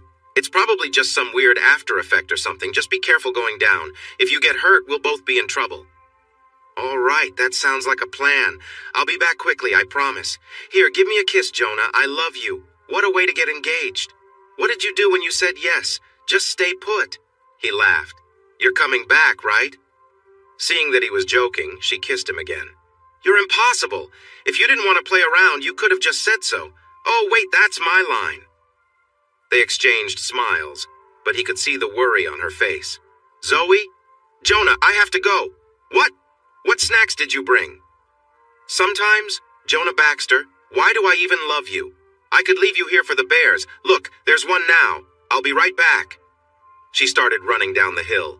An hour later, when the rescue team arrived, he felt weaker all over. I don't know what's happening. I can't move well. Nothing hurts, just a bit in my back sometimes, and I feel a little short of breath even when I rest. They placed him on a stretcher, gave him oxygen, and connected him to a monitor. Zoe kissed him again. He looks worse, Graham. Much worse than an hour ago. We need to go now. Turning to Jonah, she said, Hang in there, Baxter. We're on our way. It might be a bumpy ride. Love you. And I love you. Just remember, if anything happens to me, you get everything. You don't have anything, silly. Oh, right. Well, it's the thought that matters. Great thought. Just remember, if you leave me, I'll be very angry with you. He chuckled. All right. Off we go. The emergency drill for a patient in trouble began. This was serious. They all cared about Jonah. After a careful checkup, including a CT scan of the head and spine, and a chest x-ray, they worked hard for 3 hours. Then a doctor came to Jonah's bedside. Hi, Dr. James. Good to see you. They called in neurology? That can't be good. Hello, Jonah, Zoe. We don't have the results yet. I have some ideas, but I need to do a lumbar puncture to collect some fluid and find out what's going on. Sorry, doctor. He smiled. It's all right, Jonah. You have insurance, right? Just kidding. We'll make sure you get the care you need. Just curl up and we'll get this done. But first, let's handle the paperwork. 2 hours later, Dr. James returned. Jonah, I think we have an answer. All your tests suggest you have Guillain-Barré syndrome. Jonah felt his shoulders drop, and he looked defeated. This is a rare condition where the body attacks the nerves. It can cause problems for a time. You're young and otherwise healthy, but the speed of this is concerning. We need to move you to intensive care to monitor your breathing and heart closely. Looking serious, Dr. James continued. I'm worried this is going to be a tough journey, but most people improve with time. It's still early, though. Any questions? No, Dr. James. I'm not looking forward to what's next, but I hope it's mild. Maybe. Jonah turned to Zoe, who looked very pale. You should sit down. You look worse than I do. But Jonah, why is this happening to you? You're so strong and healthy. Oh, Jonah, I love you so much. You have to get better. I should call your parents. They need to know. Zoe, take a few deep breaths. I'll be okay. People usually recover from this, even if I miss summer classes. But you need to go now. Don't just stay here. Please don't call my parents yet. Let's wait and see how I do. I love you. Everything will be okay, right? He smiled at her and she hugged him tightly, tears on her cheeks, her face still showing shock as they wheeled him to the intensive care unit. But Jonah's condition worsened. His muscle weakness spread to his chest, making it hard for him to breathe. His oxygen levels dropped and he was getting tired from trying to breathe. The strain was clear on his face. It's time, Jonah. He nodded. I think you're right, Dr. James. I'm struggling to breathe. Zoe, I love you. See you what Dr. James asked. How many days will this take? I'm hoping for a few days, but we'll see. Remember, we will check on you every day.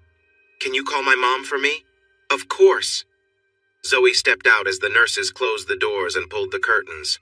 The medical team began to help him breathe since his muscles were too weak. Zoe was crying, feeling scared. It wasn't just about the phone call. She worried about their future. She relied on his strength and happiness. What if he didn't get better? What if he changed? Most people improve, but a few don't. What if they couldn't do the hiking and traveling they had planned? She told herself to be brave.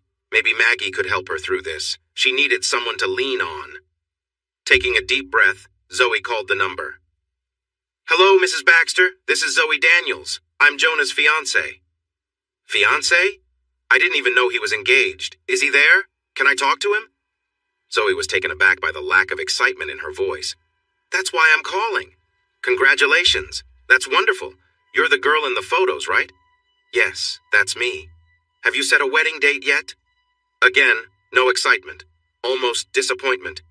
"No, Mrs. Baxter, we haven't. He's very sick." She heard a gasp and sensed tears. Zoe started crying harder than before. She knew it felt wrong to feel this way. She was a professional, but this was Jonah, someone she deeply cared for. "Mrs. Baxter, Jonah asked me to marry him. I was so excited, but now he's so weak, and they had to put him on a ventilator because he can't breathe." "Oh my God, why didn't you call sooner? How long has he been ill?" "This is the 5th day since he got sick. At first he just had some stomach trouble, but then it got worse. Oh, Mrs. Baxter, I don't know what I'll do if something happens to him." Maggie switched to a comforting tone. "It's okay, Zoe. I know the doctors are taking good care of him. He's strong. He'll get through this. Just take some deep breaths. What's wrong with him?" "He has Guillain-Barré syndrome. Can you explain that?"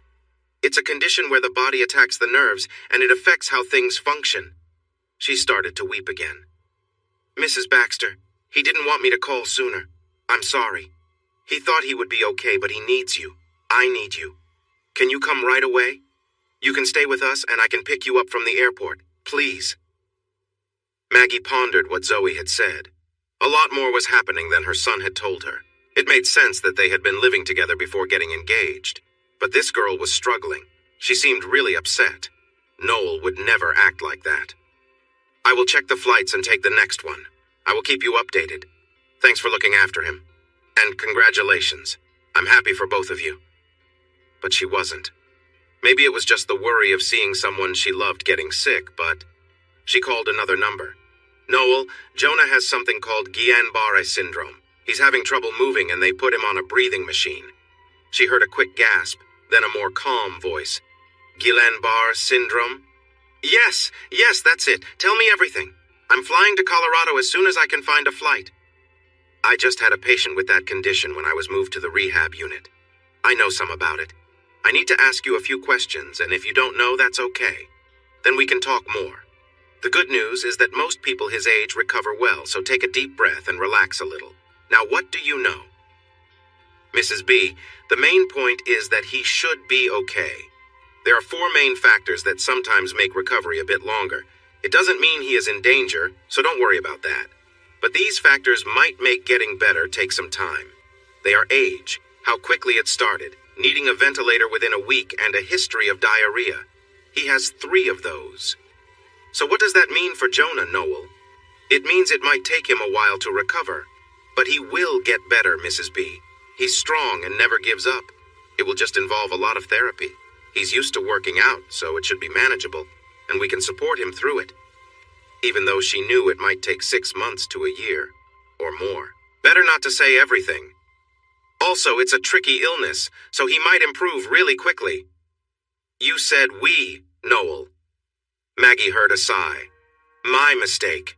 I meant you and the girl in the pictures, along with all the therapists who will help him. I would probably just get in the way, but please keep me updated." The next afternoon, Maggie arrived in Colorado and looked around for Zoe. There she was. She looked taller than expected and seemed very nervous. "Zoe? Maggie?" She hugged her tightly. "I'm so glad you're here. It's so hard seeing him just lying there in bed, not moving.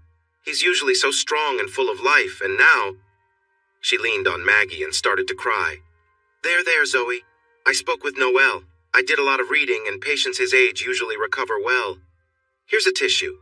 Let's go to the carousel to find my bag, then we can head to the hospital. Does that sound good?" "Sure." Zoe held on to Maggie's arm. They found the bag and made their way to the hospital. Zoe cried a little during the drive, tapping her fingers nervously on the steering wheel. Maggie tried to keep talking to help ease Zoe's nerves. "Where did you meet? How long have you been together? How's school? When does class start again?" Nothing seemed to help. Maggie hoped Zoe was just anxious about meeting her future mother-in-law, but she wasn't sure. Zoe reminded her of a skittish horse, ready to run at any noise. Maggie thought of how confident and calm Noel had been when she came over after the fire, and how Maria had described their first meeting. She felt Jonah was making a poor choice, but there was nothing she could do. Her focus needed to be on getting her son better, and she needed to keep Zoe from getting overwhelmed. "Okay, Maggie, he's in there. Just be prepared. He has a lot of tubes and wires, and they are keeping him asleep while the breathing tube is in place. Well, they wake him up each morning to see if he can breathe by himself. He wasn't able to do that this morning." Ariel turned to hug Maggie again. "Thanks for being here, Maggie. I think this will help us both." Maggie stepped into the room, holding her breath. It wasn't as bad as she had imagined. "Oh, hi, you must be Mrs. Baxter, Jonah's mom." "Maggie." "Nice to meet you, Maggie. I'm Ariel, his nurse for the day. Everything looks great, no irregular heartbeats. The feeding tube is in the right place, and he's doing well. Your son looks very strong. Do you have any questions?" "Not really. I have a friend in medicine who helped me understand what to expect. We're basically in a waiting phase, right? Hopefully just a few more days on the breathing machine, then some signs of improvement, but we're not sure how long it will take." "Your friend is correct. Here, please wash your hands with that gel on the wall, and then you can touch him. We're keeping him asleep, but feel free to talk to him and touch him. Just be careful of the tubes and wires." She laughed, and Maggie smiled. Zoe looked like she might run out of the room. Before going to her son, Maggie turned and hugged Zoe. "It's going to be all right, Zoe. He's strong. We just need to be patient. It may take longer than we want, right, Ariel?" Ariel nodded. "Why don't I sit with him for a bit and you go out to relax? You look a bit tired." "Yeah, that sounds good. I'll be back in a few hours. Is that okay?" "Of course, Zoe. Whatever works for you. Take all the time you need. Grab a bite to eat, and maybe you can show me your apartment later." "Sure," she replied, hugging Maggie as tears threatened to fall. "That would be nice. Thanks for being here." She walked out. "Maggie, I don't know that girl very well, but I think she's struggling more than your son. She's so nervous and restless, it's overwhelming. She can't seem to relax. She works as an EMT, so she should be able to cope. But I guess everyone handles stress differently." "This is your son's 7th day in the ICU and his 2nd day using a ventilator, but she seems worse than before. Your son is actually doing okay, Maggie. His tests and everything look good. It's going to take some time for him to get better, maybe even a year, but he will improve. He'll need a lot of therapy, but I'm worried about her. She might need some help too. Can you be patient with her?" Maggie smiled. Someone else had said deal before. "Deal. If she's going to be my future daughter-in-law, so, Ariel, how long have you been doing this?" By the end of her 2nd day in Colorado, Maggie realized 2 things. First, Zoe was driving her crazy. She was so anxious that Maggie spent all her time looking after her and not enough time with her son. Second, this was not the right girl for Jonah. She could only see trouble ahead if he married her. Jonah would never want to leave her, but he might not find happiness either. Determined to act, she picked up her phone and called. "Noel? Hi, how are you?" "Great. I had the day off and helped Henry at the store.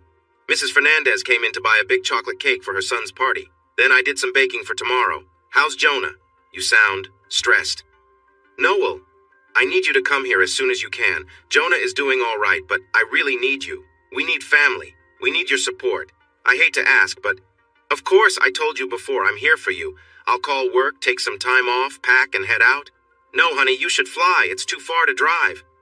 "I may need the car, though, especially if we're here for a while. Honestly, I could get there faster by driving than waiting for a flight." "Check the flight options first, okay? By the way, before you leave, stop by my house. In my left desk drawer, there's a debit card. Bring it for me, please. Be careful, Noel, and thank you." Her voice shook, and Noel could hear she was crying. "Thank you for always being there. I knew I could count on you. I love you." "Hang in there. I'll be there before you know it." A day and a half later, she walked into the ICU. It was 7 a.m. too early for Mrs. B to be there, and the nurses were busy in another room. Noel noticed the drawn curtains and the code card outside the door. She understood that meant someone was not well, and several nurses would be busy for a while. As she entered the room, she squirted some antiseptic foam on her hands and rubbed it in while taking in the scene. She heard the familiar sounds of medical machines. His vital signs looked good, with a steady heart rate and healthy oxygen levels, but his muscles were not functioning. The smell in the room was not good. She realized he needed a change. She noticed he was receiving nutrition through a thin tube in his nose, and she watched as the pump moved the nourishing fluid from the bag above. She adjusted the sheet. The situation was not pleasant. He was in a mess, and she couldn't leave him that way, so she decided to help him. She lowered the covers and looked closely. Her eyes caught a heart-shaped mark on his chest. Memories flooded back, and she felt tears welling up, but she focused on her task. She carefully rolled him onto his side. He was heavy, and usually it took two people. She had to move slowly to avoid tangling the tubes and wires. Some nurses called the setup malignant spaghetti, which made her chuckle as she remembered how frustrating it was when she first arrived in the ICU. Putting on gloves, she wiped him down, cleaned with a washcloth, and placed a new mattress pad underneath. She was relieved that he had not made a bigger mess. After drying him off, she managed to slide a new pad under him, then rolled him back onto his back. She tidied everything up, ensuring he was comfortable and clean before returning to her chart review. Picking up a stethoscope, she checked his heart, lungs, and abdomen. Everything seemed fine, but when she looked at the bedside chart, her brow furrowed. There had been no urine output for 8 hours, and the collection bag was empty. She peeked under the covers to check the catheter, which was in place and not leaking. Suddenly, a voice broke the silence. "Who are you sneaking around in my space, making yourself at home?" The staff member noticed the dirty linens in the bag. "And who decided to tend to my patient?" "I'm sorry, I'm Noel. Mrs. Baxter asked me to come, and I noticed the code card during shift change." "Thank you. How did you manage it with this big fellow?" She smiled and wiped her forehead. "It was a challenge. I think I'm still sweating a bit." The three of them chuckled. "Well, I'm Ariel, and this is Cody. So what's your role here?" "I'm a family friend, I suppose. It's, complicated like in the movies."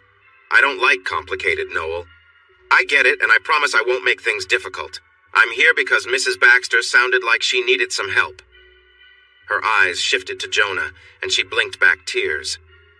"So I came. You're not going to break down on me like that other girl, are you? What a mess." "Definitely not, Ariel. I promise I'll stay out of the way.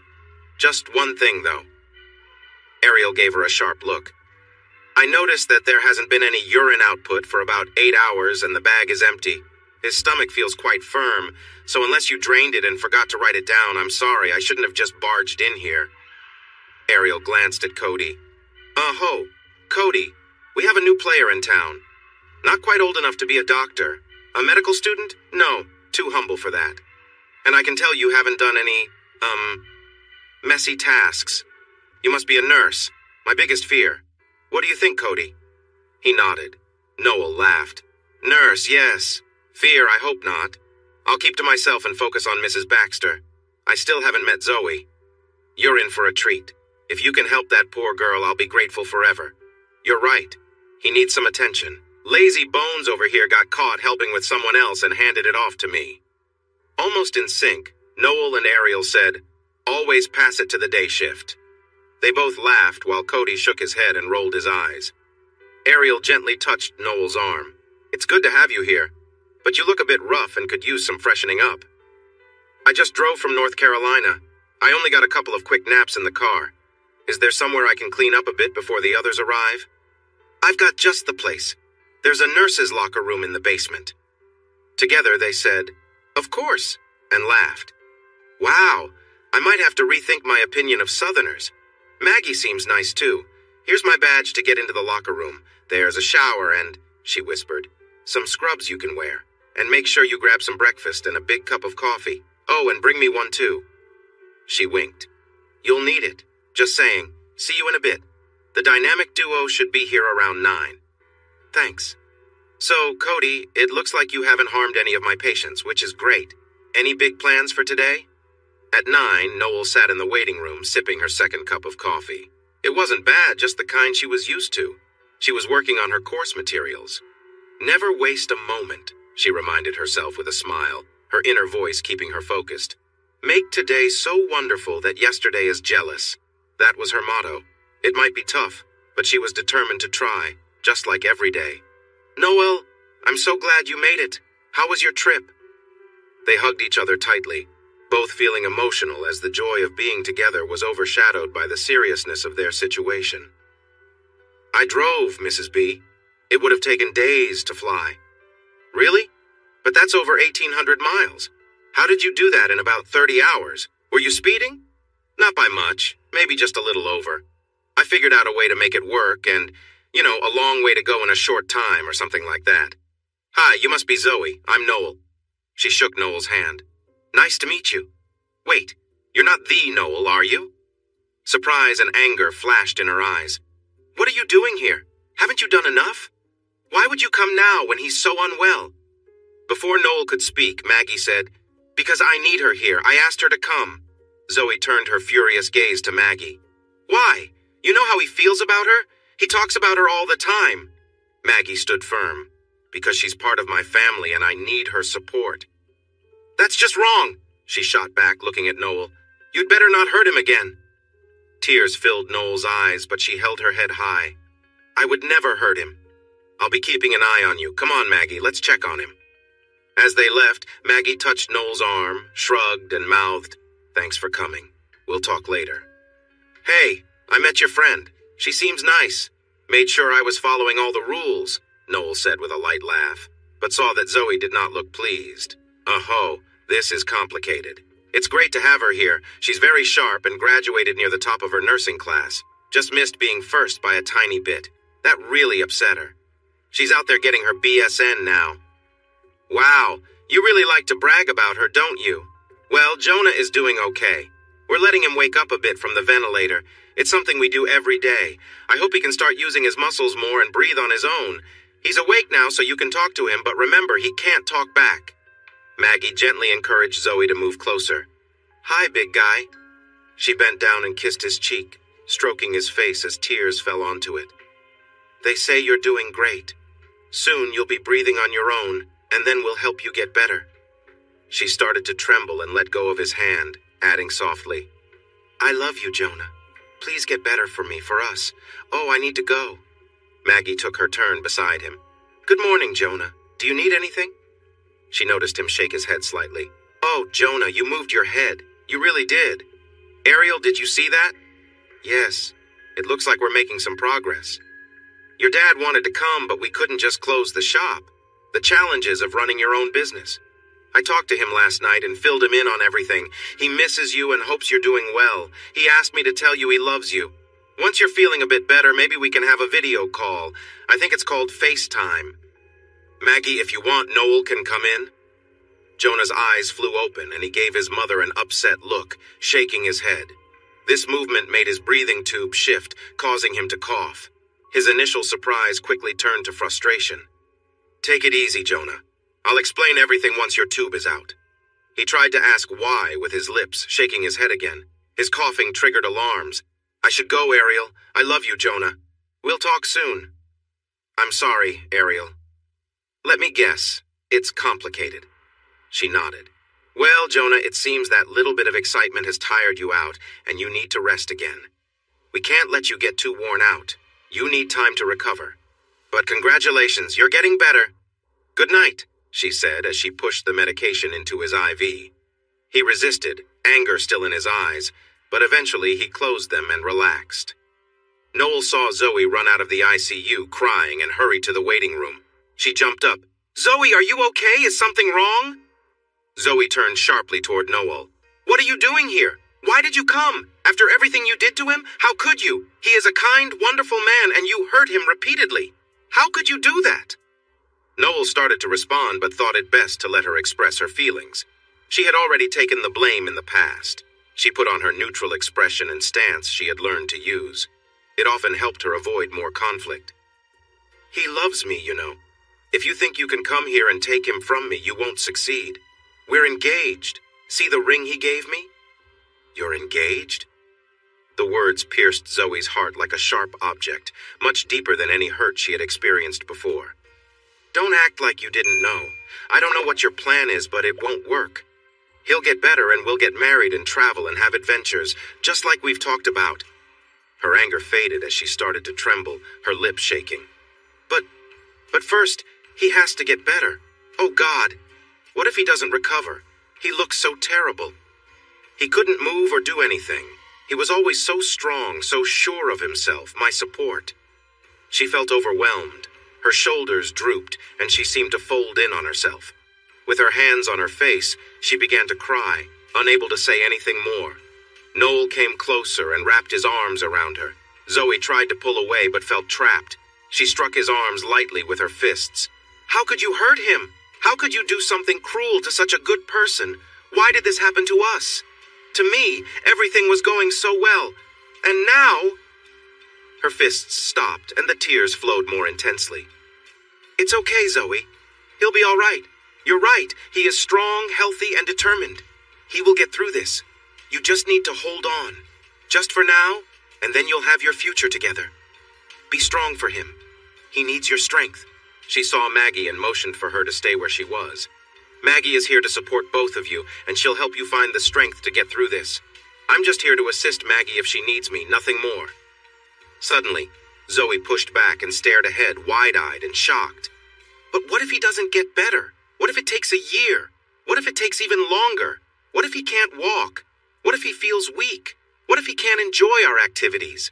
What will happen with school? I need to return to school in a couple of days. I will be finished with my classes, and he will still have another year. She looked worried and panicked. Zoe, it will all work out. You can go to school or take a break. There are many options. The people here will take great care of him, and then he will go to therapy for a while. The experts will handle everything. You just have to love him. That will be what he needs. He'll be okay. Just give it some time.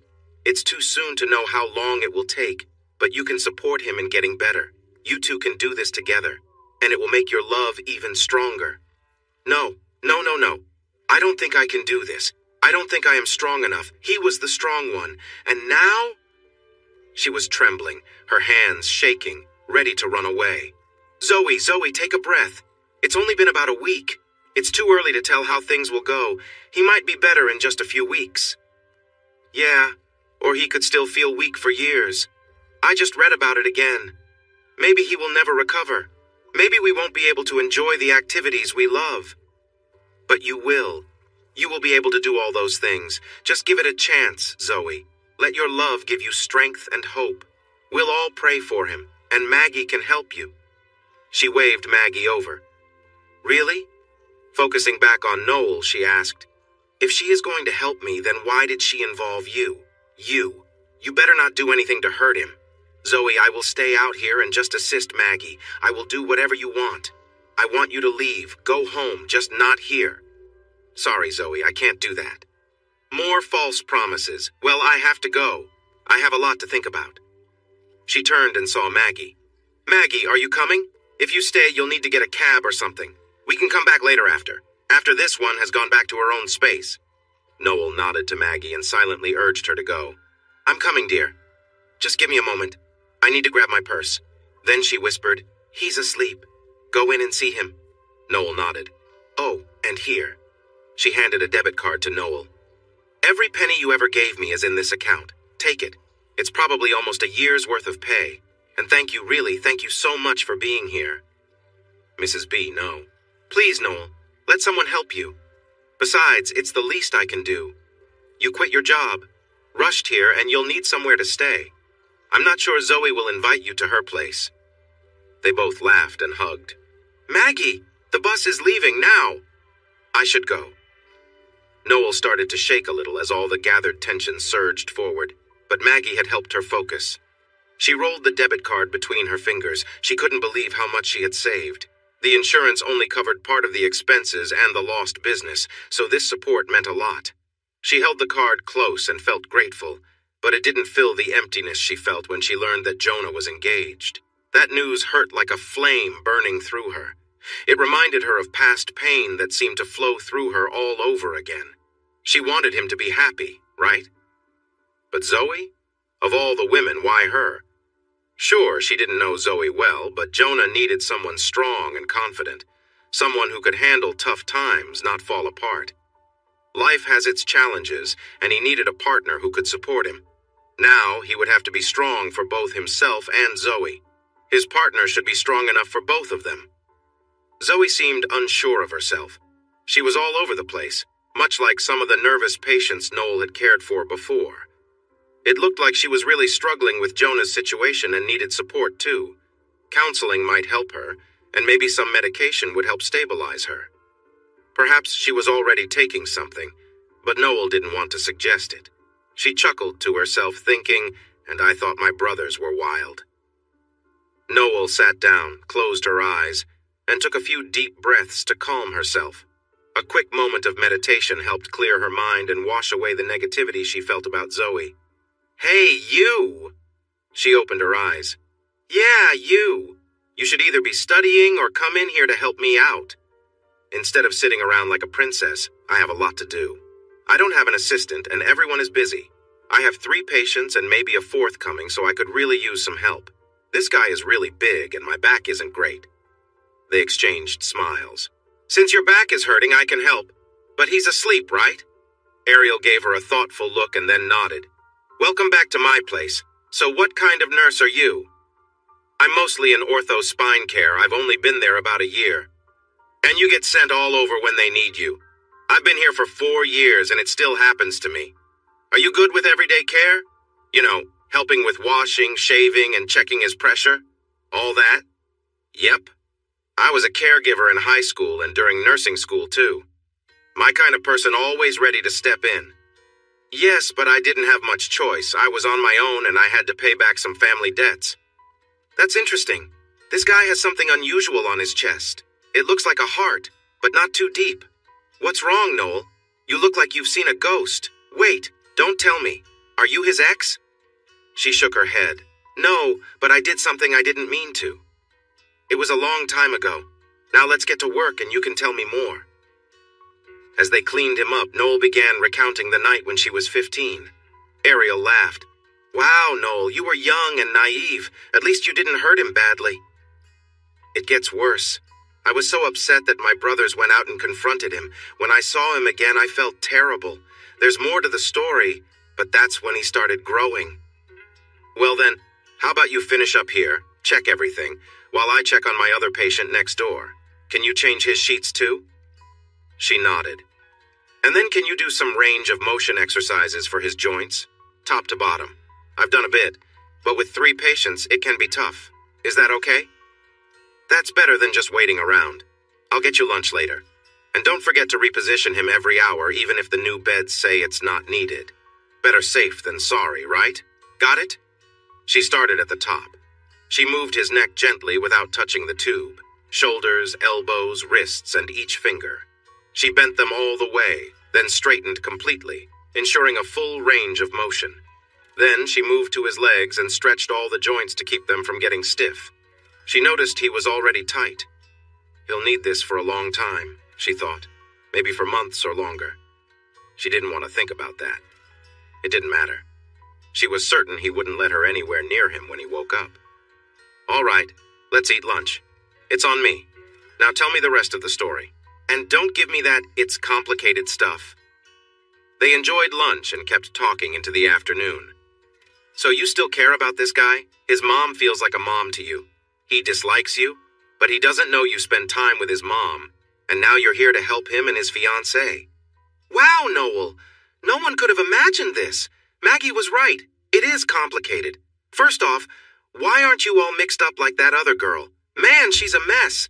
She makes me anxious just being around her. I don't like that feeling. Me too. I often feel like telling her to calm down, but she dislikes me as well, so I'd probably just make things worse. But what are you going to do when he wakes up? Noelle laughed. I really have no idea. I know this is a strange thing to hope for, but I wish I could be here when they take that tube out, and he talks to his mom for the first time. Wow, like a scene from a movie. 2 days later, Noelle arrived early to help with Jonah's care. I think today is the day the doctor is going to take him off the machine, Noelle, but he still can't cough well, so we have to clear his throat often, meaning he'll need a tracheostomy. Better safe than sorry. We don't want pneumonia. I'm waking him up now so the ENT doctor can speak to him before doing it. Maybe you can go out and talk to his mom and Zoe about what's happening, and I'll come out when we're finished. Sound good? She saluted playfully. Sure, I'm on it, Captain. Get going, you wise guy. Maggie, Zoe, you're all set. You can come back now, and guess what? He can talk to you. As they entered, Jonah turned his eyes toward the door and slowly shifted his head in that direction. Hello, beautiful. Sorry I messed up our celebration. This isn't what I had planned at all. Oh, Jonah, you can talk. I've been so scared and worried. I care about you so much. Please get better, and the sooner the better. I'm trying, but it depends on my nerves. I've been dreaming about holding you. Are you thinking about me in a special way, Baxter? Why, yes, I am, miss. Is that wrong? No, it's lovely. Zoe leaned forward and hugged him, but it wasn't with her usual warmth or enthusiasm. She was unsure. It's okay, Zoe. I'm not fragile and I don't have anything contagious. I know. It's just that, well, it doesn't matter. Your mom has been amazing. She's been supporting me in so many ways. Oh, it's just so nice to hear you talk. It's been 8 days. 8 long days. Have you tried moving your hands or feet at all? Maggie watched them interact. It was clear her son was deeply attached, but each day Zoe seemed to pull back a little. Not good, but maybe it was. There was no way she could imagine her son being with this girl for a long time, and she didn't want him to have any kids. Jonah always said he wanted 3 or 4. What was he thinking? It was a common mistake people made. They thought after getting married, their partner would change. They expected the annoying habits, the messiness, the partying, and constant hanging out with friends to go away. They never did. In fact, it often got worse after marriage. She knew her son would never ask for a divorce. He would stick with a bad marriage no matter what. It was foolish. But she would make his life difficult until he found a way out. She believed he would leave someday. She had seen it happen before.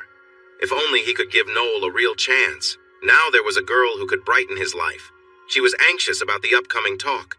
She hoped she could explain herself and help him see her point of view. It wasn't going to be easy. Patience. Just let it flow like Noel. Yes, all the time, but no luck yet. I will get there. Zoe, are you going back to school? I don't know. Look at me. You need to go. I could be busy for a long time. A long time? No way. Don't say that. She began to cry. Zoe, I'm not planning it, but I haven't had any luck yet. But it hurts every time I see you like this. I need your strength and your support. I will still be strong for you. As for the support part, you'll need to manage that. Just like you being in charge, he said with a teasing look. Oh, Jonah, my poor dear Jonah. She kissed him gently and gave him a brief hug. Are you really sure about school? Absolutely. It doesn't make sense for you to just be here all day. You'll do exciting things and share them with me, making me feel involved. But I might be away for days sometimes. That's all right. I'll just be here watching shows or listening to audiobooks. I'll be pretty boring company anyway. I can't use my tablet or anything. Maybe I can find some cool tools like Stephen Hawking had. Please do it for me. If you're really sure. I'm sure. Now one more kiss, then let me talk to my mom. Alone. Maggie took a deep breath. Hi, Jonah. It's nice to hear your voice again. Anger was clear in his tone. Enough with the small talk, Mom. What is going on? Why did you invite Noel here after everything that's happened? Why? It's a long story. Maybe you should rest a bit and we can talk later. Ariel stood nearby, keeping the doors open so she could listen. Nice try, Maggie, but it won't work. Mom. Okay, it began the day you left for school. 3 years ago. And you never told me? It just never felt like the right moment. And then too much time went by. Anyway, the day you left for school, a young girl knocked on my door. That's quite a story, Mom. So she's like a daughter to you or something? You invited her here to help you? And you think I'd let her take care of me? Is she tricking you, using your money or credit cards? No, not at all. She gives your dad and me part of her paycheck every other week. She hasn't missed a single one in 3 years. She lives in a tough place and eats poorly just to pay us back for what her family did. So you paid her to come here? No, I called her and said I needed help. She quit her job that day and drove here. She drove for 30 hours straight, just because I asked. That's who she is, Jonah. She never wanted to hurt you or us. The stories she tells about growing up with her older brothers and dad? Honestly, she should have turned out very different. But she's kind, friendly, and confident. She graduated second in her class, missing first place by just 2 points. Ariel and Cody both like her and trust her. She's already been helping with your care, and we both know it's unlikely you'll be walking again next week, right? You'll be bedridden soon. Physical and occupational therapy will visit for an hour each day. But if you want to get better quickly, you'll need Noel to assist you all day, every day. What happens then, Jonah? A nursing home until you can handle more activities each day and then move to a rehab center? Our insurance will only cover that for about 30 days. Then what? We will do what we must to pay, but no one will take care of you like Noel will. I promise. I need her to help care for you so I can go back to help your dad. I don't trust anyone else. Your dad says he's fine, but you know he isn't. She wanted to say that Noel could bring him home so they could all care for him, but he would never leave Zoe. Saying it would just upset him. Wow, Mom, I could never have imagined something like this. But you've really worn me out. I can't think about it anymore. I need to sleep. I understand. I love you, son. Please think about what I've said. But I have Zoe. Yes, you do. And it's clear she loves you and you love her. But she's an EMT, not a ortho spine nurse who knows how to work with people in rehab. She wanted to add that there was a big difference between the two women. I'll see you later. I love you. Your dad and I will support whatever choice you make. You know that. Just let me know. As Maggie walked through the curtains, Ariel caught her and closed the doors. Well done, Maggie. Sorry I overheard some of that. I was worried I might have to call security to have him escorted out. She laughed. But what do you think he'll do? I guess he'll think about it for a few days, weigh the good and bad sides. Then he'll see how things are with Zoe. You've probably seen how she's starting to drift away. Finally, he'll have a talk with Noel and just tell her straight. Oh, Maggie, you're a tough mom. And what about Noel? You've spent time with her. You know she can handle things. She'll let him go on until he finally wears himself out and just says, okay. I'm so glad you're not my mom. I would have been in trouble all the time. They both hugged and laughed. So what will you tell Noel? I'm not entirely sure yet, but first I need to see if she's ready to take 6 months or more off work. You can tell by how she looks at your son that she would do anything for him, whether he loves her or not. Poor girl. And you know she feels the same way about you. But Jonah didn't want to talk to Noel. He didn't want her name mentioned at all. The next day he was moved to a different unit, and a week passed. He was starting to eat small amounts, but he still had trouble. He didn't need the catheter anymore and was using a bedpan, but he couldn't move much. He was in a slow recovery stage, a time where things improved a little, but not by much. It was a frustrating time because it could last a month or longer. He lit up when Zoe came to visit. She came before and after school and sometimes stayed late. She kissed and hugged him, but they didn't share many laughs. There was a growing tension. Maggie noticed it all. She was there every day, not always in his room, but close by, just in case. Noel would pick Maggie up in the mornings at Zoe's, then go with her to the hospital to check on Jonah. They would talk throughout the day to keep Maggie from worrying too much. In the evenings, after Maggie said goodnight, they would grab something to eat. Then Noel would drop her back off at Zoe's before returning to the hospital, parking in the back lot to do her schoolwork and sleep in her car. No one knew about this. Maggie thought Noel was staying in a hotel.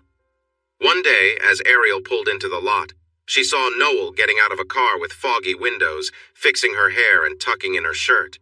Ariel parked next to her and jumped out. Noel, how have you been? I've missed seeing you and all your help. They shared a warm hug. Oh, I'm fine. Keeping Cody in check? Are you kidding? No way. What about Jonah? Still in a slow recovery, no big changes. He hasn't agreed to see me, so we're just waiting. What? His mother was wrong? Oh no, wait. You've been sleeping in your car for 3 weeks? Noel looked down and nodded. But it's fine, really. I'm used to it. I slept in my car for 6 months when I started school until I saved enough for an apartment. I joined a fitness club, $10 a month for the first 6 months. I take showers there, use the laundromat nearby, and I go to the hospital to brush my teeth. Everything is fine. Let me walk in with you. What does Maggie say? She doesn't know. She was surprised during nursing school. She's stressed out and she's having a tough time with Zoe. Zoe is anxious and Jonah is frustrated, so Maggie feels overwhelmed. She prefers things to be calm and organized, but it's not right now. I can't believe Maggie was wrong. Yeah, well, she can't always be right, but Maggie might have to leave soon. They run a busy bakery and Henry can't manage it alone. I offered to help, but she wants me to stay here. She shrugged. So I'm stuck in the middle. One thing is for sure. You won't be sleeping in your car anymore. Here's my address. In fact, here's my key. Get a copy made. I don't think I have a spare. That's not good, right? I'll be there by 7:30 to help you settle in. Make yourself at home. Ariel, you really don't have to. Don't say that. I'd love having you as a roommate. We'll figure out what to do on my days off. Just the two of us or maybe the three of us. Do you think Maggie can ride a horse? They laughed and nudged each other playfully. I can imagine it now. And they laughed some more. After 3 days away, Zoe came back with a serious look. She stared at him, noticing his stillness and the medical equipment, and started to shake. She didn't even look at Maggie, who was sitting nearby. Hey, Zoe. Good to see you. How was your trip? Give me a kiss and tell me all about it. Oh, I get moved to a care center tomorrow. A care center? Yep, maybe a 5-star nursing home until I can do 3 hours of therapy a day. Then I'll go to rehab. I'm taking the next step to get better. Zoe, are you okay? She stood frozen and looked at him. Her face turned red and tears began to fall. She was trembling and seemed to shrink. I can't. Jonah, I just can't do this anymore. It tears me apart every time I see you, and now you're going to a nursing home? She took a step back. I want to be strong. I've tried, but I can't. Not anymore. I can't eat. I can't sleep. My mind feels so foggy, and I'm on edge all the time. I just can't handle this. I'm really sorry, but I can't keep going like this. If we knew this would end in a week or a month, maybe I could manage it. But it feels so uncertain, and we have no idea what's next. I just can't do it. Taking a deep breath, she said, I love you. I love you more than anyone, but I have to give back your ring. I need some space to clear my mind and find myself again. Maybe if everything works out in the end, she sobbed. I just can't keep watching this day after day and wonder how our lives will turn out. Zoe, please. I can't, Jonah. I need you to be strong. She touched his face, kissed him, placed her ring on the bedside table, and hurried out. There was silence. For a whole minute. It felt like an hour. Maggie spoke softly. Oh, son, I'm so sorry. I know how much you cared for her, maybe. Just go, Mom, please, just go. And close the curtains, too. I just need some time. And take the ring. I can't even reach it. Maggie shut the curtains, turned off the light, and closed the door. She found his nurse and shared the news, then headed to the waiting room. Noel noticed her expression and rushed over. Mrs. B, are you all right? What happened? Zoe just ended the engagement and gave him back the ring. Oh, no, that's terrible. What will we do? And we need to find you a place to stay. I assume you won't stay with Zoe. No, but I need to check on her. She's hurting too. I think she's really aware of her situation now. Let's go see her, but you wait in the car. Sounds good. They drove the short distance to the apartment that Zoe and Jonah shared. Maggie walked to the door and knocked. No reply. She knocked again, and Zoe slowly opened the door. Maggie, what do you want? I wanted to see how you are. Why? I just hurt your son. Yes, you did. But you are hurting too. I could see how much you cared for him and how hard it was for you. Without waiting for an answer, she stepped in and hugged Zoe. Oh, Maggie, Zoe cried on her shoulder. It just hurts so much. I don't know what I'll do without him, but it's harder to see him like this, to wonder what his life will be like, what our lives could have been. All our dreams seem to be slipping away. But he can't even lift his arms. I'm falling apart. I don't think I could handle it for long. I'm sorry, Maggie. I know you must hate me and think I'm weak, but no, dear. This is a terrible situation for anyone. It hurts so much. I saw your pain every time you visited him. You've been through a lot, and I haven't seen you smile in weeks. Can I do anything to help? No. It's better if you and Noel leave. I know my struggle makes you feel glad. Everything turned out just like you wanted, didn't it? Zoe, that's not true. My son cared for you, and that's enough for me. Please, let me help if I can. Just go. Of course, dear. Let me gather my things, and I will leave. But please, let me know if there's anything I can do to help, Maggie said. Zoe stayed quiet. Maggie put her bag in the car. She felt sad for her son, but also wanted to celebrate that Zoe had ended things. She realized Zoe wasn't right for him, and now Noel had a chance with someone who truly fit. Noel got out of the car and put the bag in the trunk. "Is there enough room in your hotel for both of us?" Noel asked. "Actually, it's better than that. We're staying at Ariel's place. I need to get a copy of her key and pick up an inflatable mattress. It should be more comfortable than the couch." Noel drove out of the parking spot. "Are you sure it's not too much hassle? I already talked to her and it's all good." Maggie looked around and suddenly shouted, "Wait! Stop the car!" "What's wrong, Mrs. B?" Noel asked. Maggie exclaimed, "You've been sleeping in your car. Why would you do that?" Noel glanced down, then met Maggie's eyes. "I had everything I needed. I ate at the hospital or a burger place, showered at the gym. I'm used to it. I didn't know how long my money would last, and I wanted to be close to the hospital just in case." Maggie reached over, took her hand, and gave her a gentle kiss on the forehead. "Yes, Noel, those are good reasons. But why stay at Ariel's?" She laughed lightly. She wouldn't take no for an answer when she found out. "How's Zoe doing?" "Torn apart, of course. I think she's trying to figure things out. We have to take some blame for what happened. I knew it was my fault. I can't believe you got caught up in my problems. But what about Jonah? He's really struggling. You could see how sad he was. He asked me to leave. He's moving to a nursing home tomorrow, and I want to check on him, but Noel, he'll need you. Please stay nearby." "I'm not going anywhere, Mrs. B. I wonder if their parking lot is nice." Very funny. The next day, Jonah moved to the nursing home just 3 weeks after proposing to Zoe. He would have preferred to go to rehab, but he was awake and aware, yet unable to move much, so there wasn't much he could gain from rehab. The transfer went smoothly, and the staff began their assessments and created a plan for him. Nurses, therapists, dietitians, and social workers each looked at his needs and made a plan for his time there. But Jonah didn't care about any of that. He only felt a deep sense of loss and emptiness. He wished the world would just go away and leave him alone. He had been very happy. He loved his girlfriend, his school, and the place where he lived, and everything seemed good. But now, the girl he thought he could count on had left when he needed her the most. His family was working with someone who had made his high school life difficult, and he felt completely helpless. From feeling strong and independent, he had become lost and needing help. Why was this happening to him? What did he do to deserve this? Now he found himself in a nursing home with many older people. So much for his fresh start. On the second day, bright sunlight burst into the room as a young nurse named Nancy came in. It was summer, and he guessed it was around 7 in the morning. "Good morning. I'm Nancy, your nurse. I'm here to help you. You made quite an impression yesterday. We'll be taking care of you until you're ready for the next step." She adjusted his position in bed, moving him up slightly. "Wow, I'm really struggling here. But let's try to sit you up a bit more so I can feed you some scrambled eggs and toast. The kitchen wants us to start with soft food and see how you handle it.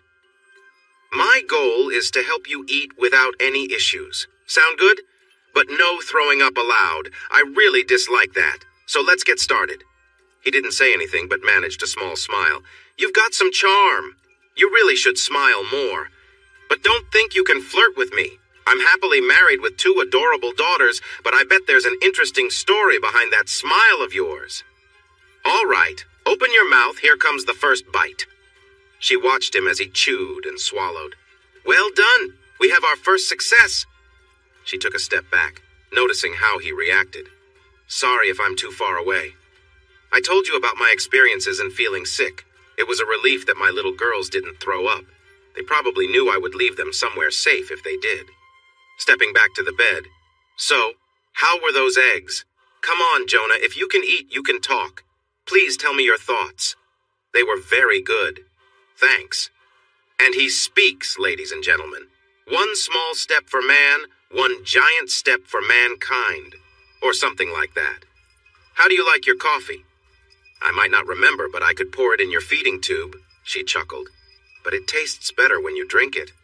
Honestly, I rarely use a straw." "So did you have enough to eat?" "Yes, it was great. Thanks. I'll let our cooks know you liked it. They are very skilled, even if they have their quirks. Let's get you cleaned up. There are a couple of ladies waiting to see you soon. They are not pleased with your fancy hospital. No hints, please. You'll recognize them when they arrive. Okay, I'll tell you. You got it out of me. Haley is from physical therapy, and Joss, also called Jocelyn, is from occupational therapy. They'll be here around 9. Your mom said she'd stop by around 8. So, who's that woman with her? She seems impressive and friendly. I chatted with her for a bit. She knows her stuff. Oh, that's an intense look. Definitely not your sister. Looks like there's more to uncover here. Anyway, it's been enjoyable, but I have other tasks to do. Your joints are stiff and need some movement, but it's not as bad as I feared. Has someone been helping you? He looked at his mother. Anyway, you've got wrist drop and foot drop, which means you can't hold your hands and feet properly, so Joss will make some splints for you. You've got a lot of work ahead. It will take time to fix what's happened and to help you move again. Here's the issue. We aren't a rehabilitation center. I can only work with you for an hour a day, and Joss will probably be here for even less time, right? We just aren't equipped for someone like you, who is young and temporarily struggles with movement. If you show me, I can try some of the exercises. That would be wonderful, Mrs. Baxter. If we can focus on him, he'll progress quickly as his nerves heal and he starts to move again. We can't let him lose any more ground. I have about half an hour. I'll go over some exercises. Joss will return later to fit the splints and prepare a bag with a long tube that you can drink from whenever you want. She winked and whispered, "And we'll fill it with something special on Friday night. Just kidding. Sorry about that. And they say drinking from a straw makes it hit you faster. We'd need a proper study on that. Any volunteers?" She and Joss laughed and raised their hands. "Let's get started. Maggie, come over here. Don't worry, you won't break anything." "That's enough. I'm tired of your complaints. It's not my fault you can't do things for yourself. You're here because of your choices, and it's not my fault that things turned out this way. It's better to face it now than wait." "Mom, No, listen to me. I need to get back to the store. Your dad is working too hard. It's been almost 3 weeks. Don't say anything. There's a really good nurse who can help you properly. Let her help. If you want to get better, let her do her job. You don't have to talk to her if you don't want to. Jonah, she left her job the day I called. She was living in her car while you were in the hospital. Mom, you don't understand. She went through a lot too. She's not what you think. Just talk to her, okay? All right. Good." She pointed at him. "But I need you to hear this. I care about her a lot. She's like a daughter to me. She's been through things you can't imagine, things that would have broken you. The only one who can hurt her now is you. Don't do it. If you do, I won't forgive you. I won't forgive myself for pushing her into this. Got it?" "Wow, Mom. What has she done to you?" "Just don't worry. She's out hiking today. I told her to take some time for herself. I'll talk to her tonight. She'll probably come by tomorrow, then I'll head home." "Jonah, this is Noel. Noel, this is Jonah. I'm going to leave you two to get acquainted. Mrs. B, it'll be fine, Noel. He promised to behave. You've been here before." It felt even more uncomfortable for her to be alone with him. After everything, she was excited, but also anxious, filled with fears and doubts. "Mom says you're a nurse?" "Yes." "And you know how to help with this sort of recovery?" "Yes, somewhat. I work with patients who need rehab after injuries and those who have trouble moving." "Have you worked with Guillain-Barré patients?" "Only one for a few days, and then you when you were in the ICU. So you." He looked down at himself. She chuckled softly. "Yes, Jonah, I've seen you." She laughed again. "Boys, honestly, yours was pretty typical. Feeling better? Really? No, a normal body is just that, a normal body." He laughed this time. "And just so you know, I had to help you when you needed it. So I've seen that part too." His face turned red. "Oh, look, he's blushing. Jonah, sick people sometimes have accidents. Not much you can do about it. I'm a nurse, it's my job. And yes, you matter too." They both laughed. "So what do you think, Jonah? Why? Why are you helping me?" "Because I care about your family and I owe them a lot. Plus your mom asked me." "Is that all?" "That's all I'm saying. Take it or leave it." "I'll take it, I guess. Where do we start?" "First, have you eaten? Your breakfast tray is over there." He shook his head. "Let's start with that." "Good job, Jonah. You finished it all." Chris walked in just as she announced this. "He ate everything?" Noel nodded. Do you clean up unpleasant messes? Yes? Good, come with me down the hall. Just kidding. I really don't like it. It makes me feel sick. So, you'll be helping this big guy move a bit? Yep, exactly. Laughing. When will Haley see him? About 10 o'clock, I think. Can I work with him a bit before that? Sure, I'll close the door so the others don't hear him. Really? The two women exchanged amused glances. Oh, this guy is just too easy. Good luck with him, Noel. Let me know if you need help. Enough joking, Jonah? Yeah, at my expense. In a serious tone. Luke, let's start your training. Focus. Actually, let's adjust your gown a bit. The gown slipped down and she paused, her eyes glistening. You did that? Yes, I did. It was a tough time. Taking a deep breath. Let's see how far we can move your shoulder. Wow, it's tight. Just relax. Sorry, it's just something I always say. Jonah, Anyway, I'm going to push a bit and hold.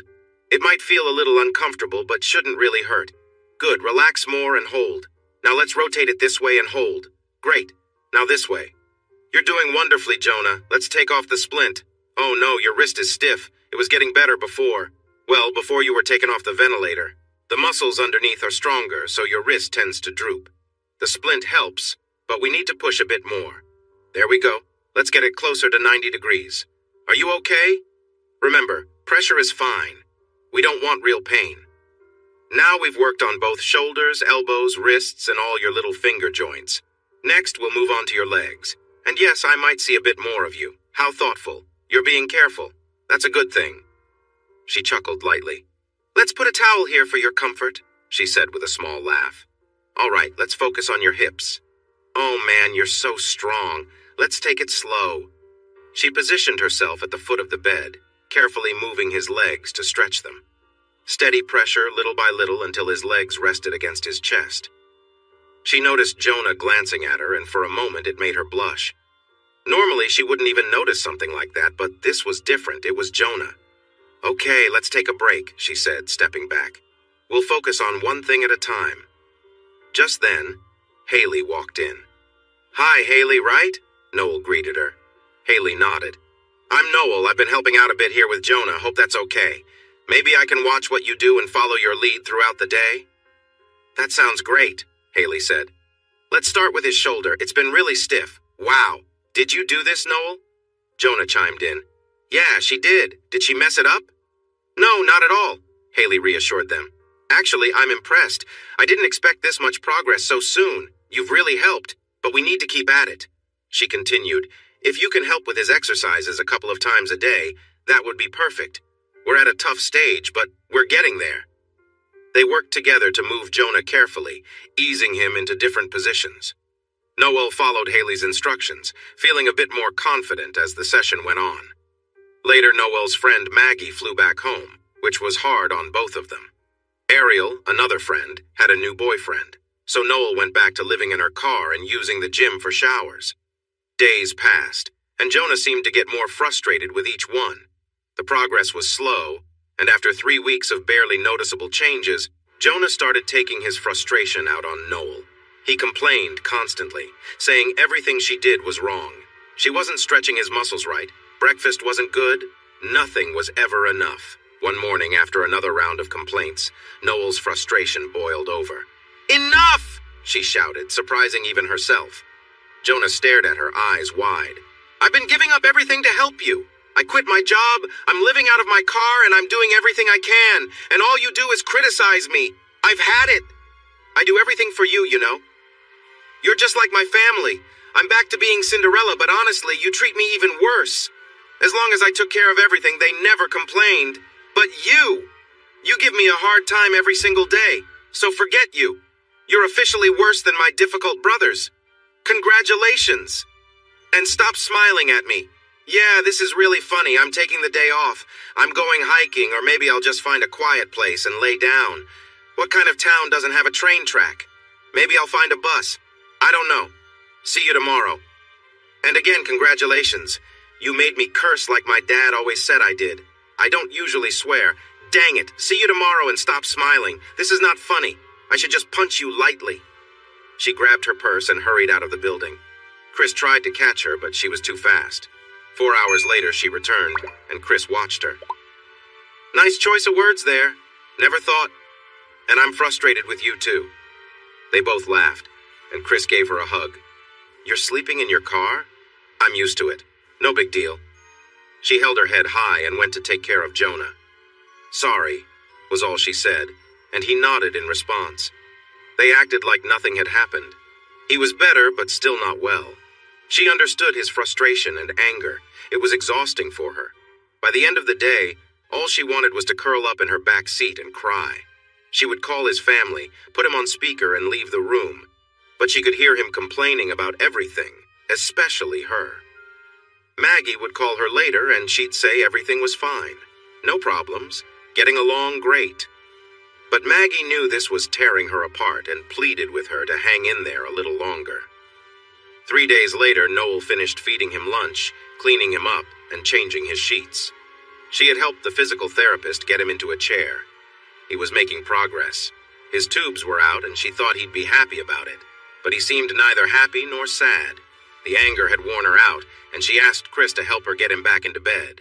Chris touched her arm and silently asked, Are you okay? Can I help?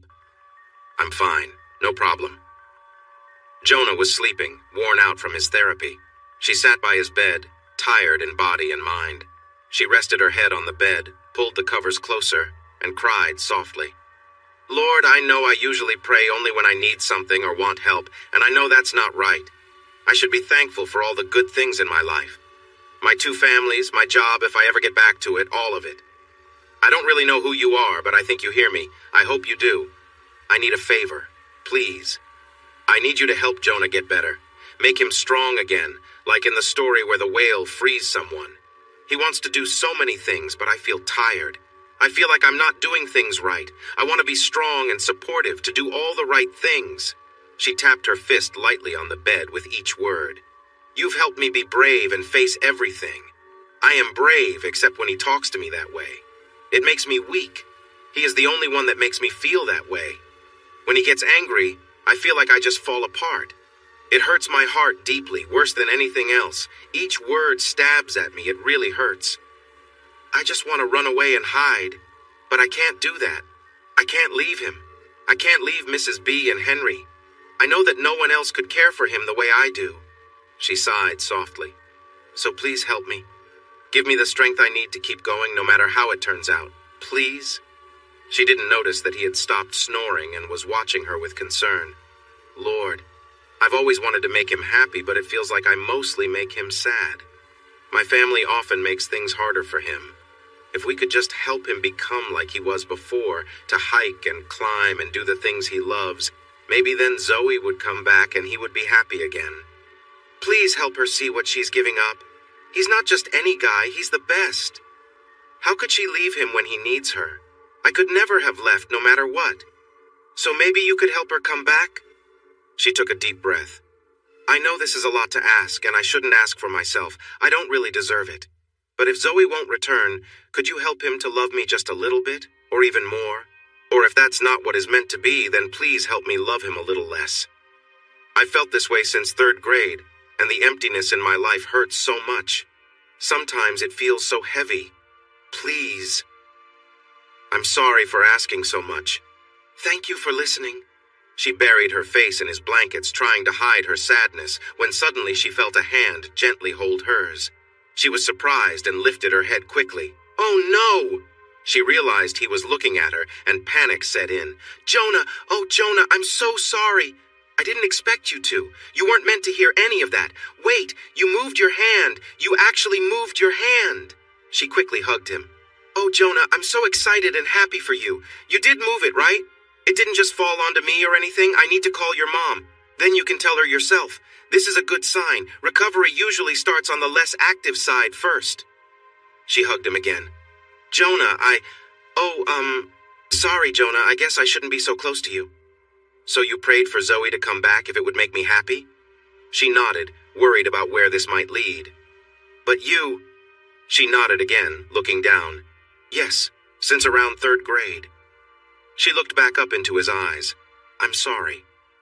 Maybe your prayers were answered after all. She gazed at him, confused. What did he mean? Which prayer was he talking about?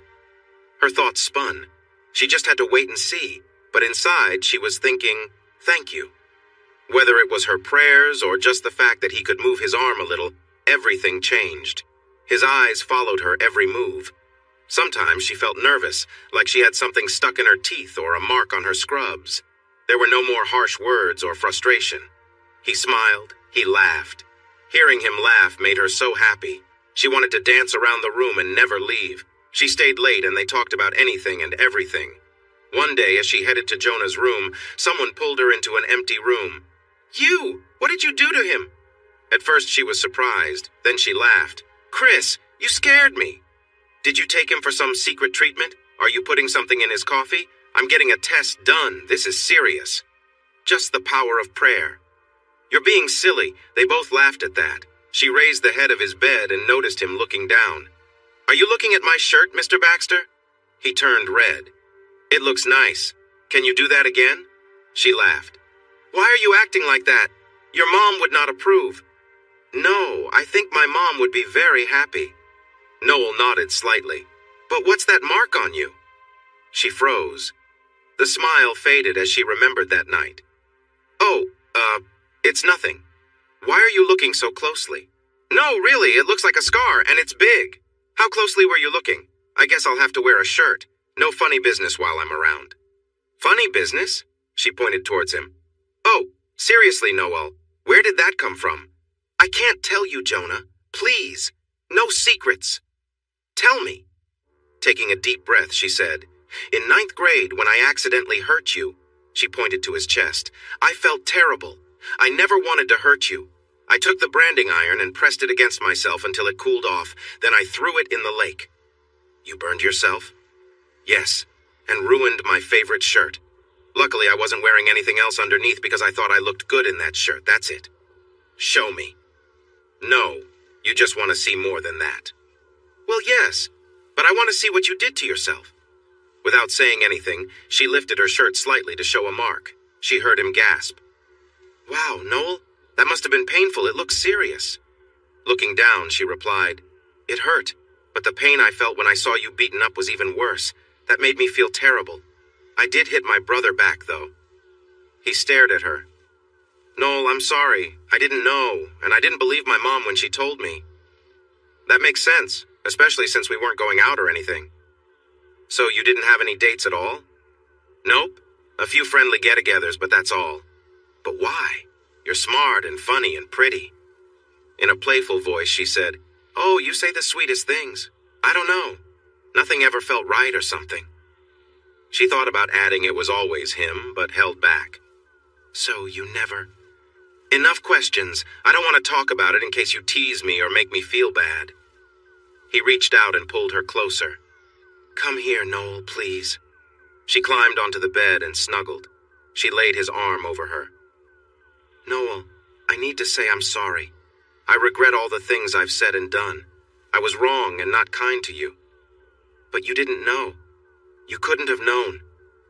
I'm still sorry, especially for the past few weeks. I wouldn't have made it through without your support. My mom was right. So, are you going to kiss me or not? Because I'd like to do it myself, but maybe I will." She kissed him gently. He leaned in, and for a moment she was surprised, having never really kissed anyone before. When their lips met, it felt nice. She made a soft noise. Then she wondered if she had done it right. She pulled back. "Jonah, no secrets. I'm like that character from a movie." "Which movie?" "Never mind. I've never really kissed anyone before. I know it sounds silly, but was that okay? Did I mess anything up? Please help me. It was amazing. I really enjoyed that sound you made." "What sound?" "Oh, Jonah, you worry too much?" "Yes. Now be quiet and kiss me again. Let's make sure you've got it right." "Ahem." Noel jumped off the bed and stood next to it. "Chris, are you finished with the meal tray, Noel?" "Yes, we are done." Shaking her head, she said, "It must be something strange. I want some for my husband." "No, it's mind control. When you come over on Saturday, I want you to use it on my daughters. Make them clean their rooms. See you then." "Wait, what should I bring? What are you planning to do? Bake a cake on your car?" "Wait, the girls like ice cream, right? I'll bring an ice cream cake." Don't spoil those kids, fine. A small one. Chris picked up the tray and left. How do you do it, Noel? You seem to make friends everywhere, like Ariel and now Chris. I guess I'm making up for lost time. I didn't really have any friends in high school. You know what they say, it's the journey that matters, not just the end point. What did you say? Our plans may not go as we expect. Just look at us. It's the experiences that count. Make today so wonderful that yesterday is jealous. What? Why are you staring at me? You're making me uneasy. Sorry, it's just what? Nothing. He started to recover more quickly. His feeling was returning, and he could begin moving his arms and legs. She let him try feeding himself. It didn't go so well except for toast or cookies. They grew closer, but they only shared occasional kisses. He wanted to do more, and she did too, but she worried that they might get caught, and she wanted it to feel relaxed and enjoyable. He was eager to exercise like he used to, pushing himself to his limits and then resting. He quickly learned that this wasn't effective.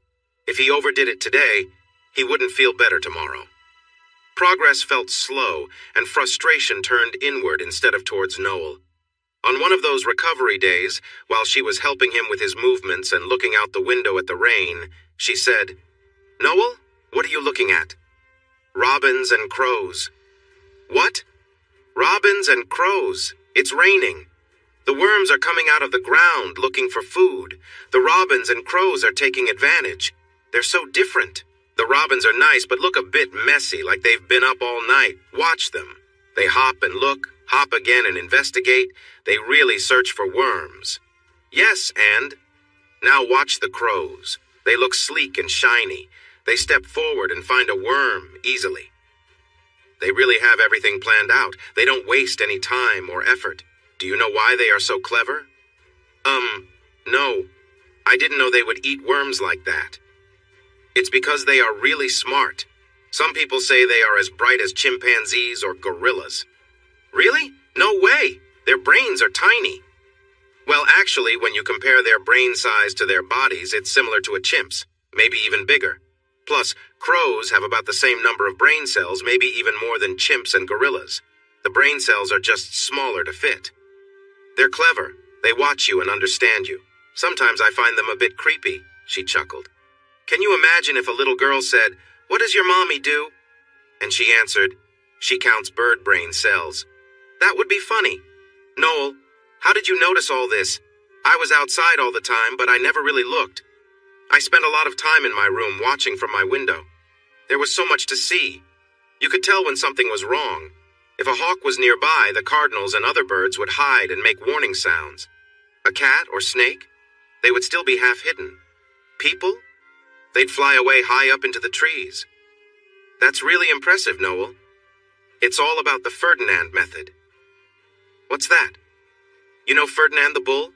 He would stop to look closely at every flower and smell it. I don't suggest you do it like the Disney bull, but it's about enjoying the experience. Have you ever noticed when you're hiking, you can sense people coming before you hear them? Birds, especially doves, fly away when they see someone. Walkers are okay, but joggers really scare them. They get flustered and fly off, except in parks or cities where they are used to it. Maybe I should pay more attention to what's happening around me. You should pay more attention to me and follow what the physical therapy people say." 2 weeks later, he could sit in a chair most of the day, stand a bit, feed himself, and wash himself, sort of. He moved to the rehabilitation center, which changed things a lot. Noel was still close, but her role shifted from main caregiver to a supportive observer. She still helped him eat and with his exercise routines, but physical and occupational therapy took up most of his time. She felt uncertain about where she belonged. "Chloe, can I talk to you for a minute?" "Sure, I like your name, by the way. I'm not fond of mine," she smiled. "What's on your mind?" "I want you to know that you're in charge here. I want to learn, but I don't want to get in your way. You have your own methods, and if you think it's best for me to step back and just visit at night, that's okay. If you need me to do anything, just let me know." "No, you've been really helpful. He actually seems to improve when he knows you're nearby. Tomorrow I'm going to try him in the pool. Bring a swimsuit and you can help me." "What do you think?" "Sounds great. I'll go to the store. I hope they have what I need. It's summer, but we're already selling fall and winter items." She touched Chloe's arm. Thanks for your help. It really means a lot to me. I can use all the help I can get. He may be a bit smaller now, but he's still a good size. That way, Emma can do something else. We're about the same size, so I'll bring a suit for you just in case. Perfect. The next day, Noel quietly entered the bathroom, put on her new suit, and covered it with a bathrobe. She took Jonah and Chloe to the pool and removed her robe. Jonah smiled at her, but Chloe began to laugh loudly. Noel, where did you get that suit? It looks like something a grandma would wear. Striking a playful pose, she said, What? I heard that big, bright patterns are coming back in style. Yeah, if you lived 1,000 years ago, I might have to cancel today. We have a rule against making a mess in the pool, and every time I see that suit, hold on, I want to take a picture. No pictures. This is all I could find. I looked everywhere. It was from a thrift shop. Jonah, don't you have anything to say? You're just sitting there grinning. Nope. Just keep it that way unless you want me to give you a surprise. I had a different outfit planned, but I worried it might not suit you. Both girls giggled, and Jonah turned red. But that suit is something else. Okay, let's get this life vest on him and lower him into the water. Good. Noel, you should get in the water too, and I can't stop laughing. Noel, get in the pool now and help him down. Noel jumped in, feeling a quick chill, but it was easy to adjust. Here he comes, Jonah, pretend you're swimming. Move your arms and legs against the water. We'll be back soon, just kidding. Now keep moving, but don't overdo it. Remember, if you push too hard today, you might struggle tomorrow. We'll see how it goes today, and then maybe tomorrow we can try walking in the water or some gentle swimming. Sounds fun, right? A nice change from the exercise room. As the rehab month neared its end, he was doing much better. He could stand and take a few careful steps using the bars, building his strength, and managing light weights for his arms. He was improving, but still had a long way to go. She encouraged him, but she noticed that he was becoming restless and frustrated. She remained his cheerleader and constant companion, trying to keep him engaged with talks about nature, trees, plants, and crafts. He usually felt tired and fell asleep by 9. That gave her time to do schoolwork until midnight before heading to the car. She got up at 5, took a shower at the gym, had breakfast, and then did some schoolwork. But that was okay. She had what she needed, and she felt happy. The only thing she disliked was when she had to spend an evening washing her hair at the gym and putting it into rollers. She had tried it without rollers, but thought it made her look like someone from the 1960s. She was happy, but wished she could help him feel less frustrated.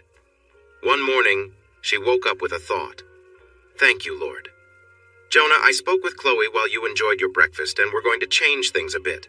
I will wear my swimsuit, but I won't wear that tiny one. It might make you feel uncomfortable, and then you wouldn't be able to move well in the water. So I'll change, and then you can practice your forms or whatever you do. You know, the kung fu stuff. What do you think? He looked excited. That sounds great. I love doing that. I've never seen any of it, but I believe it will help you build strength, balance, and coordination. I will support you so you don't drift back. If it works well, we can try it on land at the workroom. Ready? Yes. She stood behind him as he started his forms. She quickly noticed he was moving around too much for her to do anything but watch. He struggled a bit in the water. He wasn't used to the resistance, but she saw him calm down and adapt, using the water to help instead of fighting it. He pushed against it for resistance, then moved his hand so it slid smoothly back through the water into the next position. He flowed from one movement to another, still trying to find his rhythm. He was focused, and after about 15 minutes, he was breathing hard. Chloe looked concerned. Jonah, that looks great. That may be enough for today until we see how you feel tomorrow. I know it doesn't seem like much, but you used your muscles in a new way. You're breathing heavily and slowing down, so Yes, you in the flowered swimsuit. Take off the harness and let him move a bit. Great job, Jonah. Do you want to try it on land tomorrow? Yes, that felt amazing. The next morning, Noel helped him get cleaned up and eat, then worked with him on exercises to improve his movement. He went to the therapy room in a wheelchair and was secured in a safety harness, similar to what you would find at a rock-climbing wall. If he started to fall, Chloe could catch him, but otherwise he was on his own. All right, Jonah. Ready when you are. Remember to start slow and take your time until you feel warmed up, she said. He began moving through his positions, but would sometimes lose his balance and stumble. The harness supported him, allowing him to keep going. He practiced for half an hour. Both women were impressed by his control, even at this early stage. He improved every day, but it was a gradual process. He was almost 4 months into his recovery from that day on the mountain. He was getting stronger, his balance was improving, and he felt more in his hands and feet. His stamina was slowly getting better. And then Noel, can we talk about something? Of course, Claire, what's on your mind? It's about his insurance for rehab. He has about a week left of coverage and then he will have to pay out of pocket. If we can't show he can pay, well, it won't be easy. It's not like how it is in a hospital. Oh no, he has been doing so well. What can we do? They are still willing to cover some outpatient rehab, but not a lot. Where will that be? Does it have to be here or can it be back home? He's still covered by his parents' plan, so setting it up back in Wilmington should be fine. That's great. Can you give me a day or so to see what I can arrange? Sure. How can I help? 3 days later, after dinner, Noel went to Jonah. Jonah, we need to talk. He looked as if he might get sick, like he had just received bad news. You've had enough. You're leaving, just like... Don't say that, Jonah. Sometimes you can be a bit clueless, just like my brothers. That's really something. She went to him and kissed him. I'm not going anywhere. You are important to me. I spoke with Claire from social services. Your coverage is almost up and we need to figure out next steps. He looked worried. You knew? Why didn't you tell me? What will I do? I have to leave. My family can't pay for this. But I'm not ready. I just started using that walker. Calm down and listen. You've made a lot of progress. Remember when you couldn't move at all? You went from a stretcher to a wheelchair to the pool to walking with support, and now you're even using the bars. That's impressive. Looking into his eyes, she continued, Your arms are much stronger now. Your hands are still a bit weak, but you can hold a fork and a pencil. That's better than what the doctor thought would happen. Maybe I don't need more therapy. I could just do it myself. With your help, of course. No, we definitely need therapy. The issue is that your muscles don't all get better at the same time, so your body might use the wrong muscles. I don't know enough to notice that, and you might not either. We need the therapist to guide us. It's the same for your arms and hands. We need to ensure you recover properly, not just in any way. Taking a breath, she added, We have choices. Remember the saying, come to me with solutions, not just problems. He shook his head in response. Not surprising. It was part of a nurse management course. We can apply for loans to pay for your treatment and continue to do what we're doing. It's not the best option, right? He agreed with a nod. We could find an apartment and switch to outpatient care. That sounds simple. I could just move into your place. That would be fine, wouldn't it? It would be great. But I actually don't have an apartment. We'd need to find one quickly. What do you mean you don't have one? Where do you sleep? She sighed. I sleep in my car. I clean up at the gym and eat at fast food places or gas stations. Oh no, Noel, why? How long has this been going on? That's awful. Why didn't I know? That's a lot of questions. It seems like you're getting a bit overexcited. Since Ariel started dating, I got tired of feeling out of place and hearing them all night, which was before you left the hospital. But I got used to it during nursing school for a semester, so it's not new. We can find an apartment and do outpatient care here. Or I can take you home. You can live there, and I can drive you to your appointments and help you on the days you don't go. What does Mom think? She is really excited. Chloe has spoken with a nearby outpatient facility, and they're ready to help you. I talked to your dad about clearing out the garage and installing some safety features around the house, like bars for support in the bathroom and other places, which we may need when you use a walker. But I can't go upstairs? Exactly. You can move into your parents' bedroom since it has the bathroom nearby, plus it's close to the kitchen and garage. They can stay in the guest room for now. No, I can't let them do that. Jonah, you'll really hurt your mom if you don't let her help. Please, let her support you. What about you? I'm still figuring that out. I have an apartment and will probably stay there. Your mom wants me to stay with you, but I would feel a little awkward being around. Besides, if we want to spend time together, she might notice how messy it gets. Of course. It's driving me crazy being in here with you so close. Really? Well, if I invited you to my place, would it feel less awkward? What do you think? Let's go home. What about my things here? I packed them all away because Zoe changed her mind.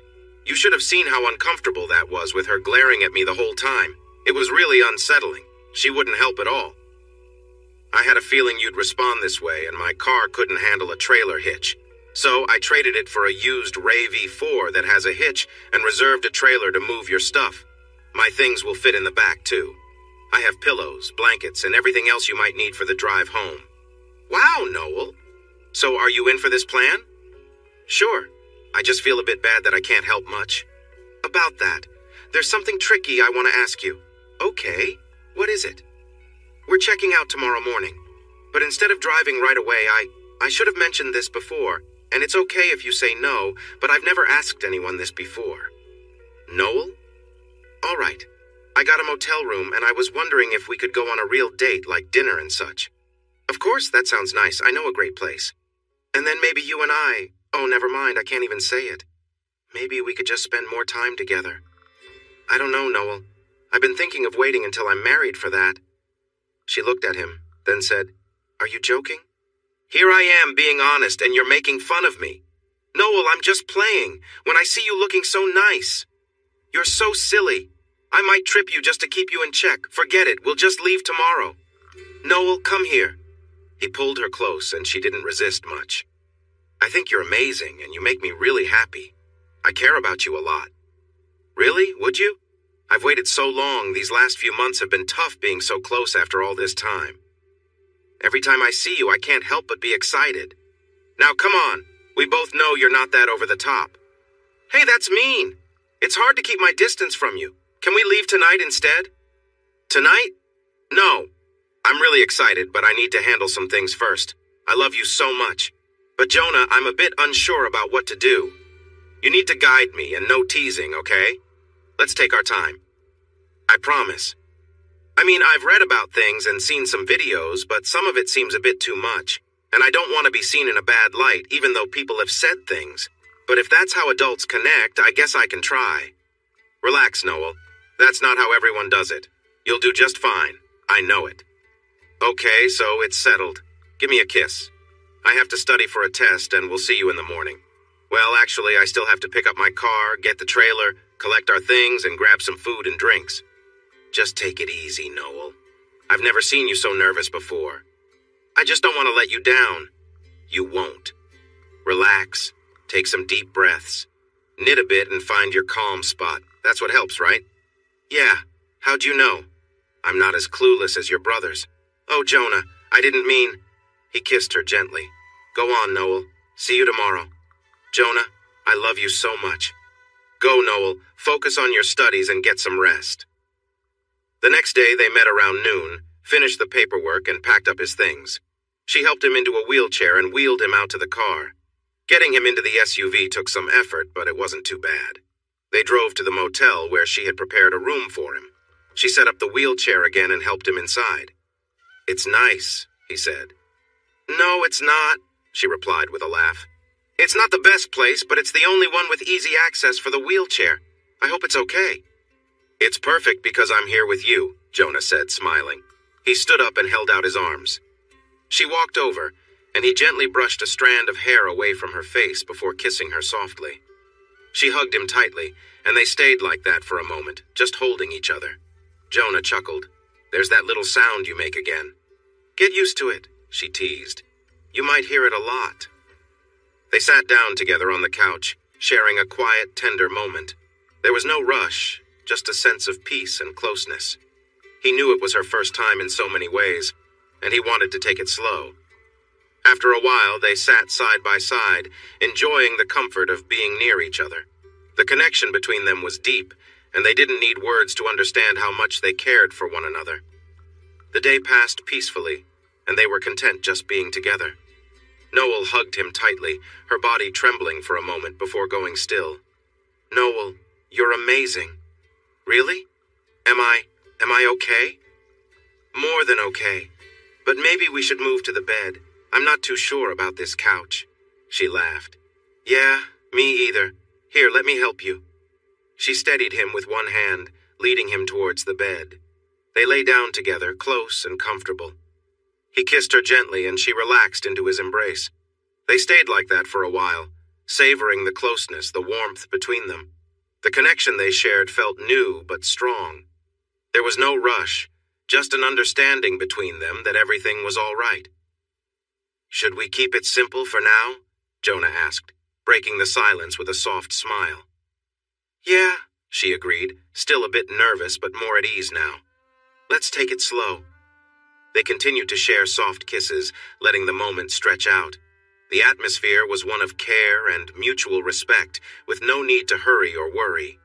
Everything felt right, and they were content just being together, enjoying the peace and quiet that came with their closeness. As time passed, their laughter and light conversation filled the room. It wasn't about anything grand or complicated, just two people appreciating each other's company.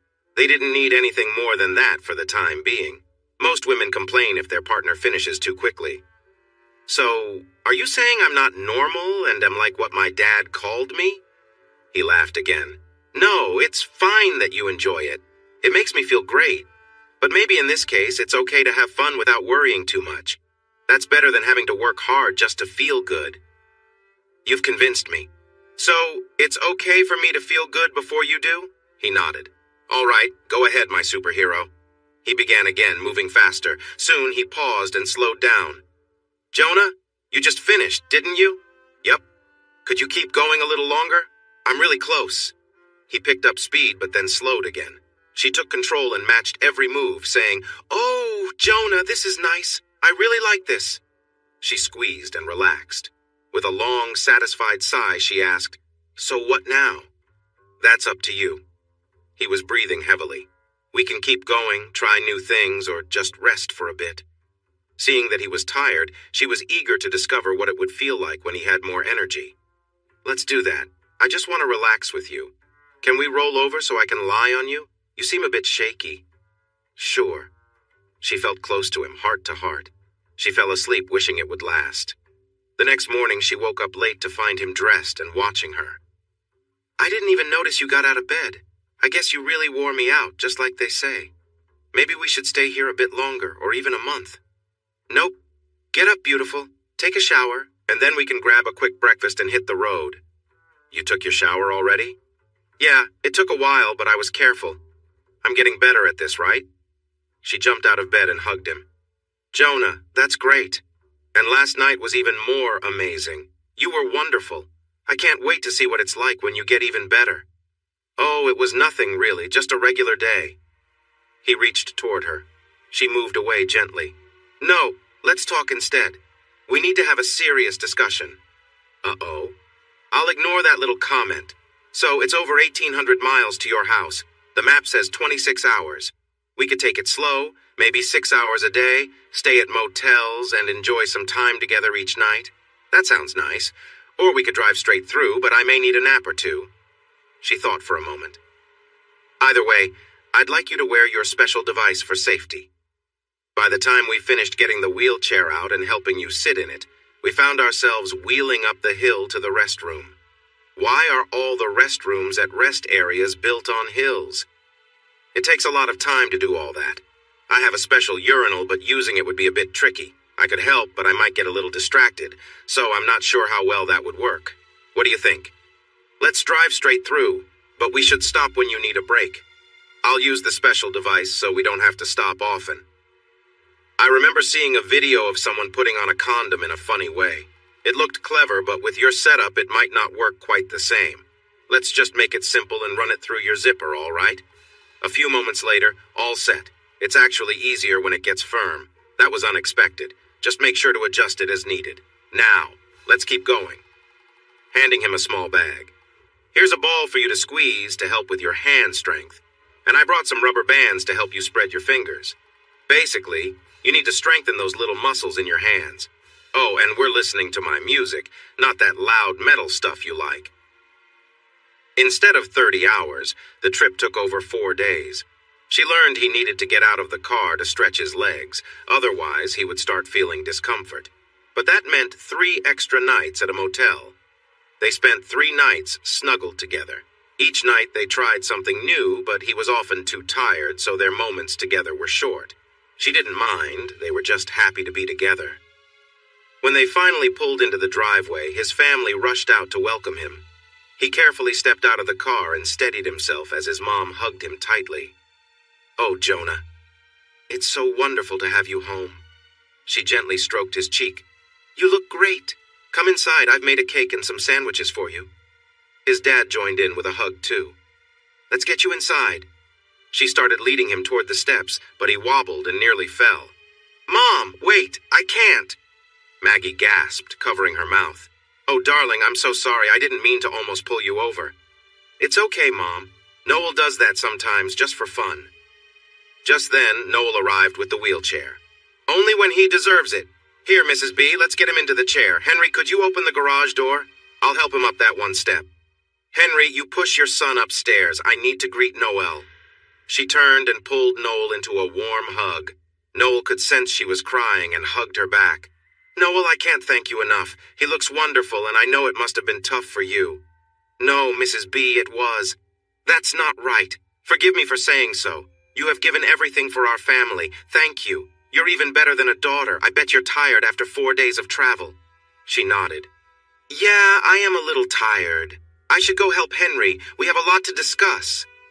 "Did you know?" She nodded again and received another hug.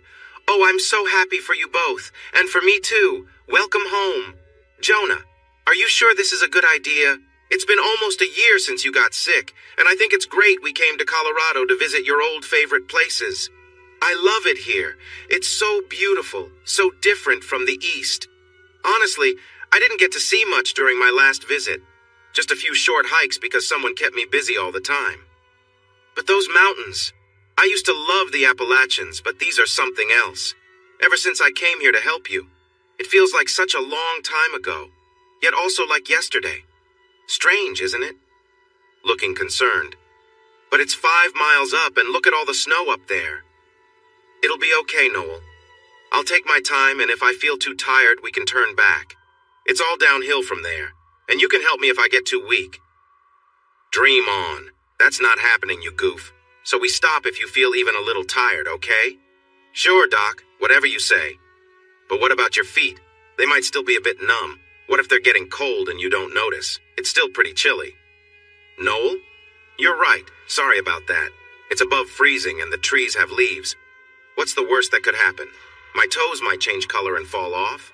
No problem. I don't care much about toes anyway. So let's go." Suddenly stopping.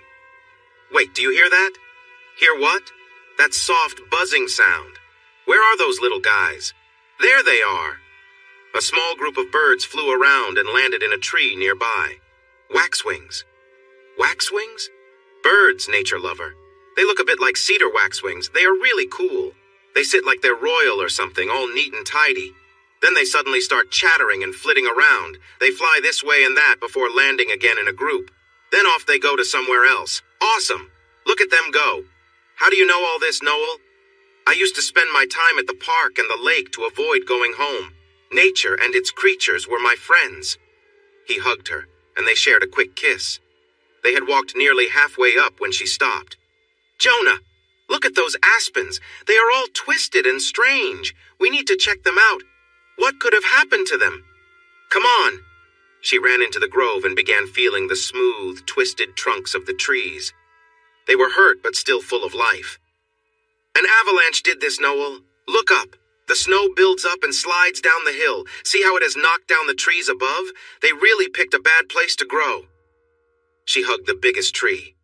"But they never gave up. Hard times came and they kept on growing. That's amazing." "What are you doing with that tree?" "This one is the mother. Aspens make seeds, but mostly they spread by sending out roots for new ones to grow, like blackberries and raspberries. These are all her babies. Good job, Mama. Can we sit by that rock and just feel them for a while? Maybe she'll let me take one of her babies to raise at home." They settled down, hidden from the road when Noel saw 2 doves rush past through the trunks. "Shh, someone's coming. Be quiet." "Noel, how do you—" "Shh. Come on, Slowpoke, we have a place to reach. No dawdling, well, except give me another quick kiss. Eric, I love you so much. I can't believe you asked me to marry you in the parking lot at our favorite trail. It's about time. I was just about to ask you." From behind the rock, they could hear soft sounds. "And this ring, Eric, it's the most beautiful thing ever. I have never loved someone as much as I love you. It's magical. We're going to be so happy. Adventure, travel, and places to explore. We're starting together in Idaho. Incredible. Oh, I love you. I feel like I'm floating up the mountain. Now let's get to the top. You can see everything around you, all the mountains and snow. And then, my friend, we're going to have our story. What did you do the day you got engaged? Such a great tale. More sounds nearby. No, Eric, not yet. When the time comes, I want to be the one leading. You can just enjoy it while I show my gratitude.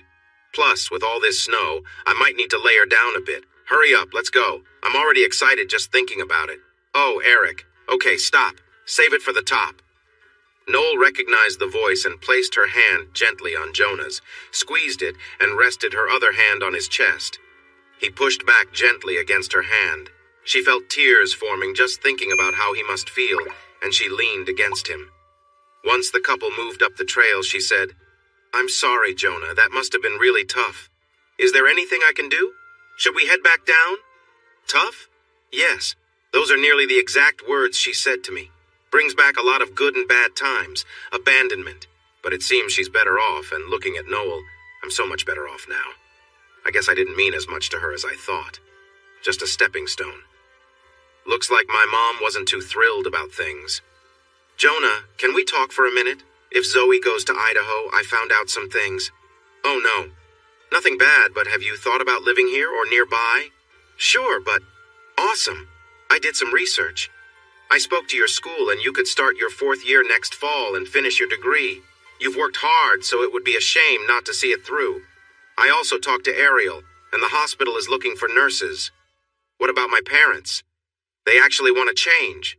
Someone's interested in buying the bakery so they can sell it there and open one here. There isn't a bakery in the whole county, and I found some good locations on Main Street. We'd have to check them out, but it looks promising. My mom and her team can visit whenever, So once again, you've decided my future. No, Jonah, I don't care where I live as long as I'm with you. These are just ideas. Looking into her eyes, he said, "They're great ideas, but I feel like I never really had a choice." What do you mean? Not since 9th grade when you made me yours? She smiled, tears still lingering, and snuggled closer. Nope. I never thought there would be so many twists and turns or that it would take this long. She laughed. I love you, Jonah, forever, no matter what comes our way. We may bend like these trees, but we will keep growing stronger. Our roots are linked together until the end, and maybe even beyond. And I love you, Noel. He hugged her and kissed her. I think we should celebrate right here by Mama Aspen. What do you think? She'll have to close her eyes. Look at where those lower branches came off. They look like eyes. Look away, Mama Aspen. She laughed. He loved her laughter. You don't have to ask me twice, big guy. I was hoping you'd say that. Yeah, there's something special about being close to Mama Aspen's roots, so I think you should be on the ground and closest to them. Nestle into her old leaves and sticks. You, silly. Kiss me. We can share the moment, and just so you know, I'm way happier than Zoe, and I'll be happy forever as long as I have you, Jonah. I think you made the right choice. Me too. A gentle breeze made all the leaves rustle, turning their light green to silvery white and creating a soft sound. She smiled and pulled him closer. Thank you, Mama Aspen, and thank you, life, she whispered. Thanks for watching this video. Don't forget to subscribe to Infidelity Plus to stay updated with more captivating tales of infidelity and payback. Turn on notifications so you're the first to see our latest content.